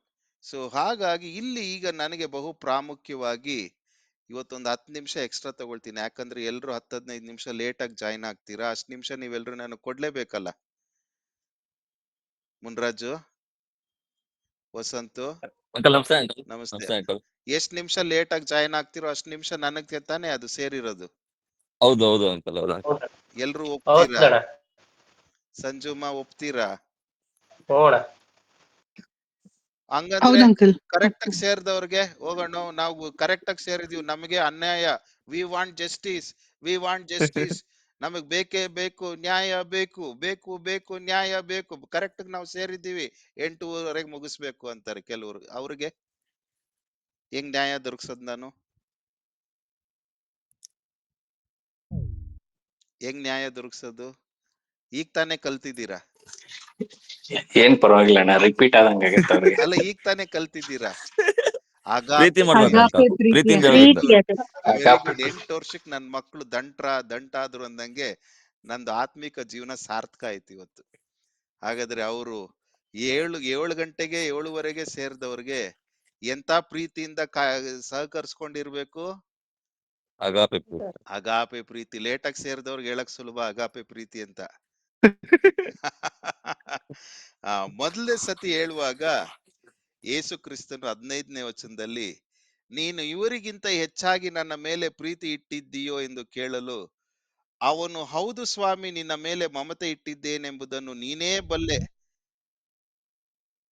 ಆತನು ಅವನಿಗೆ, ನನ್ನ ಕುರಿಮರಿಗಳನ್ನ ಮೇಯಿಸು. ಈಗ ನಾನು ನಿಮಗೆ ಕೆಲವು ಪ್ರಶ್ನೆಗಳನ್ನ ಹಾಕ್ತೀನಿ. 15ನೇ ವಚನದಲ್ಲಿ ಕುರಿಮರಿಗಳನ್ನ ಮೇಯಿಸು ಅಂತಿದೆ, ಕರೆಕ್ಟ್ರಾ? ಹ್ಞೂ ಅಂಕಲ್, ಇದೆ ಅಂಕಲ್, 16ನೇ ಇದೆ ವಚನದಲ್ಲಿ ಅಂಕಲ್. ಕುರಿಗಳನ್ನು ಕಾಯಿ ಅಂತಿದೆ. 17ನೇ ವಚನದಲ್ಲಿ ಮತ್ತೆ ಕುರಿಗಳನ್ನು ಮೇಯಿಸು ಅಂತಿದೆ. ಏನ್ ಈ 3ಕ್ಕೂ ಡಿಫರೆನ್ಸ್? ಯಾರಾದ್ರೂ ಹೇಳ್ಬೇಕು. ಹಿಂಗು ಕುರಿ ಮರಿಗಳನ್ನ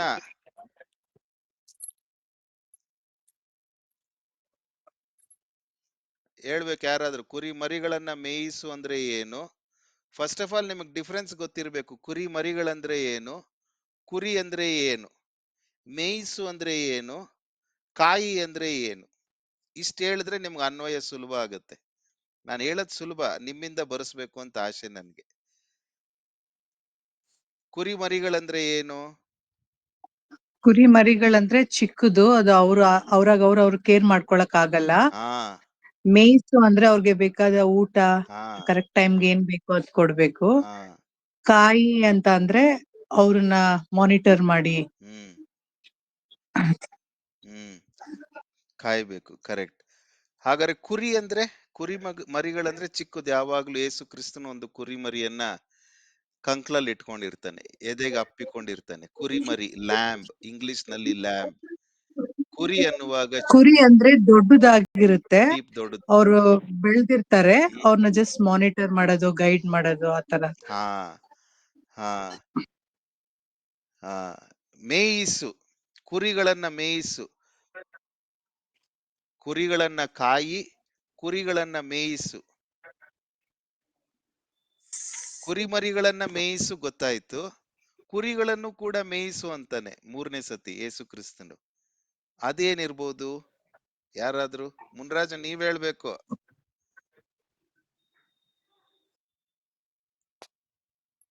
ಅಂಕಲ್ ನಮಸ್ತೆ ಅಂಕಲ್. ನಮಸ್ತೆಪ್ಪ, ಇದೀನಿ ಇನ್ನು ಭೂಲೋಕದಲ್ಲಿ. ಹಾ ಅಂಕಲ್, ನಾನು ಹ್ಮ್ ಡ್ರೈವ್ ಮಾಡ್ತಿದ್ದೆ ಅಂಕಲ್, ಮನೆಗೆ ಹೋಗ್ತಿದ್ದೆ ಓಕೆ, ಅಂಕಲ್. ಮನೆಗೆ ಹೋಗ್ರಿ, ಸೇವೆ ಮುಗಿಸ್ಕೊಂಡು ಹೋಗ್ತಾ ಇದ್ದೀರಾ?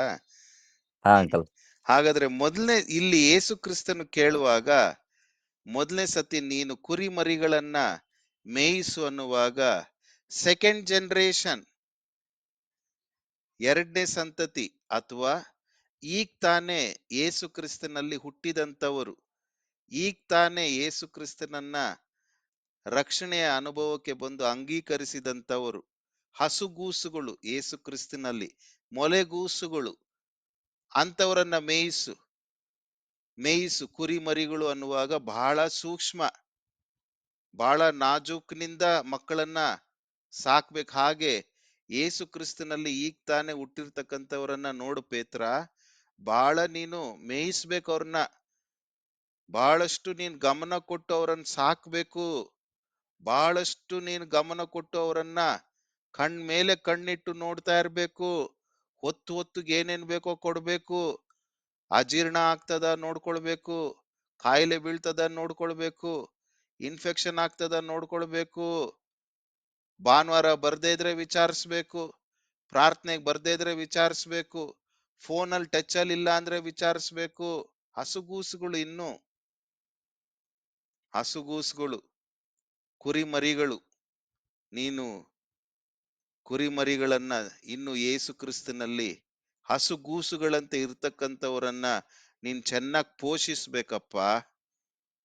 ಕಾಲ ಕಾಲಕ್ಕೆ ತಕ್ಕಂತೆ ಬೇಕಾದಂತ protein, vitamin, carbohydrates, supplements, Complan, Horlicks ಎಲ್ಲ ಕೊಟ್ಟು ನೀನ್ ಪೋಷಿಸ್ಬೇಕು. ಅವ್ರ ಕೈಯಲ್ಲಿ ಆಗಲ್ಲ, ಕೈ ಹಿಡಿದು ನಡೆಸ್ಬೇಕು. ಕುಣಿಗಳಲ್ಲಿ ಬಿದ್ದೋಗ್ತಾರೆ, ಮೇಯಿಸ್ಬೇಕು. ಕುರಿಗಳನ್ನ ಕಾಯಿ. ಯಾಕೆ ಕುರಿಗಳನ್ನ ಕಾಯ್ಬೇಕು? ಕುರಿಗಳು ಅಂದ್ರೆ ಯಾವುದು? ಸಂಜಮ್ಮ ಹೇಳಿದ್ರು, ಕುರಿಗಳಂದ್ರೆ ದೊಡ್ಡವು. ಕರೆಕ್ಟ್ ಏನಮ್ಮ?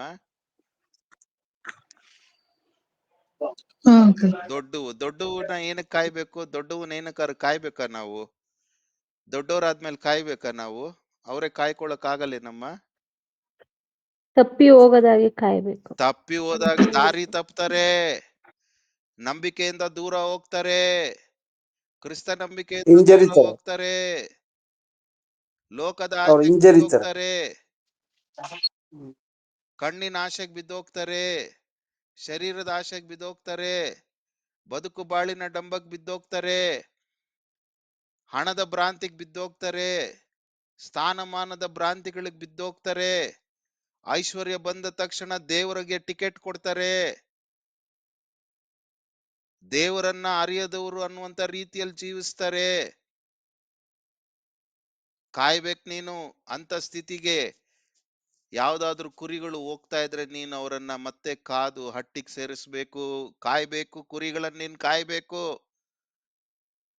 ದೇವ್ರ ಮೇಲೆ ರೇಗಿಸ್ಕೊಂಡು ಅನ್ಯೋನ್ಯತೆಗೆ ಬರದ್ ಬಿಡ್ತಾರೆ, ದೇವ್ರ ಮೇಲೆ ಬೇಸರ ಮಾಡ್ಕೊಂಡು ವಾಕ್ಯ ಓದೋದ್ ಬಿಡ್ತಾರೆ, ದೇವ್ರಿಗೆ ಸಲ್ಲಿಸಬೇಕಾದಂಥದ್ದನ್ನ ಸಲ್ಲಿಸುವಂತದ್ದನ್ನ ನಿಲ್ಲಿಸ್ತಾರೆ, ದೇವ್ರು ಕೊಡಬೇಕಾದಂತ ಪ್ರಾಶಸ್ತ್ಯವನ್ನು ಕೊಡದೆ ಜೀವಿಸ್ತಾರೆ.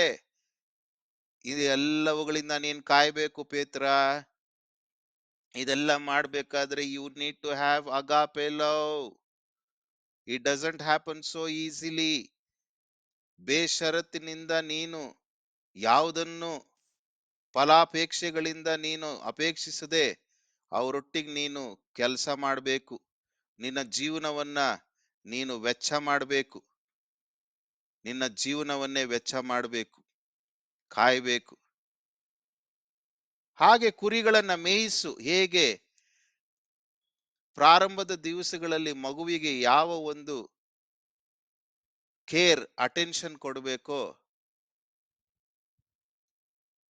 ಆತ್ಮೀಕವಾಗಿ ಬೆಳೀತಾ ಬೆಳೀತಾ ಬೆಳೀತಾ ಬೆಳೀತಾ ಒಂದೊಂದ್ಸತಿ ಬಲಹೀನತೆಗಳಿಂದ ಕುಗ್ಗ್ ಹೋಗ್ತಾರೆ, ಬೇಸತ್ತು ಹೋಗ್ತಾರೆ. ಬೇರೆಯವರ ತಪ್ಪಿನಿಂದಲೋ ಯಾವುದ್ಯಾವುದೋ ಸಕಾರಣಗಳಿಂದ ಕುಗ್ಗಿ ಹೋದಾಗ ನೀನು ಅವರನ್ನ ಮತ್ತೆ you must uplift them morally. ಅವರನ್ನ ಮೇಲಕ್ಕೆತ್ತಬೇಕು. ನೀನು ಕುಗ್ಗಿ ಹೋಗಿರ್ತಕ್ಕಂಥ ಅವರ ಭರವಸೆಯನ್ನ ನೀನ್ ಮೇಲಕ್ಕೆತ್ತಬೇಕು. ಮಾನಸಿಕವಾಗಿ ಕುಗ್ಗೋಗಿರ್ತಾರೆ, ಅವ್ರದ್ದೇನು ತಪ್ಪಿರಲ್ಲ. ಯಾವ್ದ್ಯಾವ್ದೋ ಬೇರೆ ಬೇರೆ ಕಾರಣಗಳಿಂದ ಅವರಲ್ಲಿ ಇರ್ತಕ್ಕಂಥ ಆತ್ಮಿಕತ್ವ ಇಂಗಿ ಹೋಗ್ತಾ ಇರ್ತದೆ. ಆಗ ಮತ್ತೆ ಅವರನ್ನ ನೀನ್ ಮೇಯಿಸ್ಬೇಕು. ಅವ್ರಿಗೆ ಬೇಕಾದಂತ ಪೋಷಣೆ ಕೊಡ್ಬೇಕಾಗ್ತದೆ. ವಾಕ್ಯಗಳಿಂದ ಪೋಷಣೆ ಕೊಟ್ಟು ಉಪ್ಪಿನೆಂಬ ಹದದೊಂದಿಗೆ, ವಾಕ್ಯವೆಂಬ ಹದದೊಂದಿಗೆ ಅವರನ್ನ ಹದ ಕೊಟ್ಟು, ಕಾವು ಕೊಟ್ಟು ಮತ್ತೆ ಅವರನ್ನ ನೀನ್ ಮೇಲಕ್ಕೆ ಎತ್ತಬೇಕು. ಈ 3 ಮಾಡ್ಬೇಕು ಪೇತ್ರ ನೀನು. ಯಾಕಂದ್ರೆ ನಾನು ನಿನ್ನ ಬಗ್ಗೆ ಏನೋ ಒಂದು ಕನಸು ಕಂಡಿದ್ದೀನಿ. ನಿನ್ನ ಮೇಲೆ ನಾನು ಸಭೆಯನ್ನು ಕಟ್ಟಬೇಕು. ಸಭೆ ಅನ್ನುವಾಗ ಕಟ್ಟಡ ಅಲ್ಲ. It's not structure, it is people. Church is A Greek word, it's not an English word. Church ಅನ್ನುವಂಥದ್ದು ಆಂಗ್ಲ ಪದ ಅಲ್ಲ, ಗ್ರೀಕ್ ಪದ. ಅಂದ್ರೆ ಜನ. ನಿನ್ನ ಮೇಲೆ ನಾನು ಅನೇಕರ ಜೀವನಗಳನ್ನ ಕಟ್ಟಬೇಕು ಅಂತಿದ್ದೀನಿ. ಅನೇಕರು ಕಣ್ಣೀರಿನಲ್ಲಿದ್ದಾರೆ, ಅನೇಕರು ದುಃಖದಲ್ಲಿದ್ದಾರೆ, ಅನೇಕರು ನೋವಿನಲ್ಲಿದ್ದಾರೆ, ಅನೇಕರು ಸಂಕಟಗಳಲ್ಲಿದ್ದಾರೆ, ಅನೇಕರು ಬೇಸರಿಕೆಗಳಲ್ಲಿದ್ದಾರೆ, ಅನೇಕರು ಜೀವನವೇ ಬೇಡ ಅನ್ನುವಂತ ಜಿಗುಪ್ಸೆಯಲ್ಲಿದ್ದಾರೆ, ಅನೇಕರು ಅಯ್ಯೋ ನಾನು ಅಂದುಕೊಂಡಂತೆ ಆಗ್ಲಿಲ್ವೇ ಅನ್ನುವಂತ ಸೋಲಿನ ಜೀವಿತದಲ್ಲಿದ್ದಾರೆ. ನಾನೇನೋ ಇವ್ರನ್ನ ಮದ್ವೆ ಆಗ್ಬಿಟ್ನೆ, ಇವಳನ್ನ ಮದ್ವೆ ಆಗ್ಬಿಟ್ನೆ, ಇವನ್ನ ಮದ್ವೆ ಆಗ್ಬಿಟ್ನೆ, ಈ ಬಿಸ್ನೆಸ್ ಕೈ ಹಾಕ್ಬಿಟ್ನೆ, ಏನ್ ಆಗ್ಬಿಟ್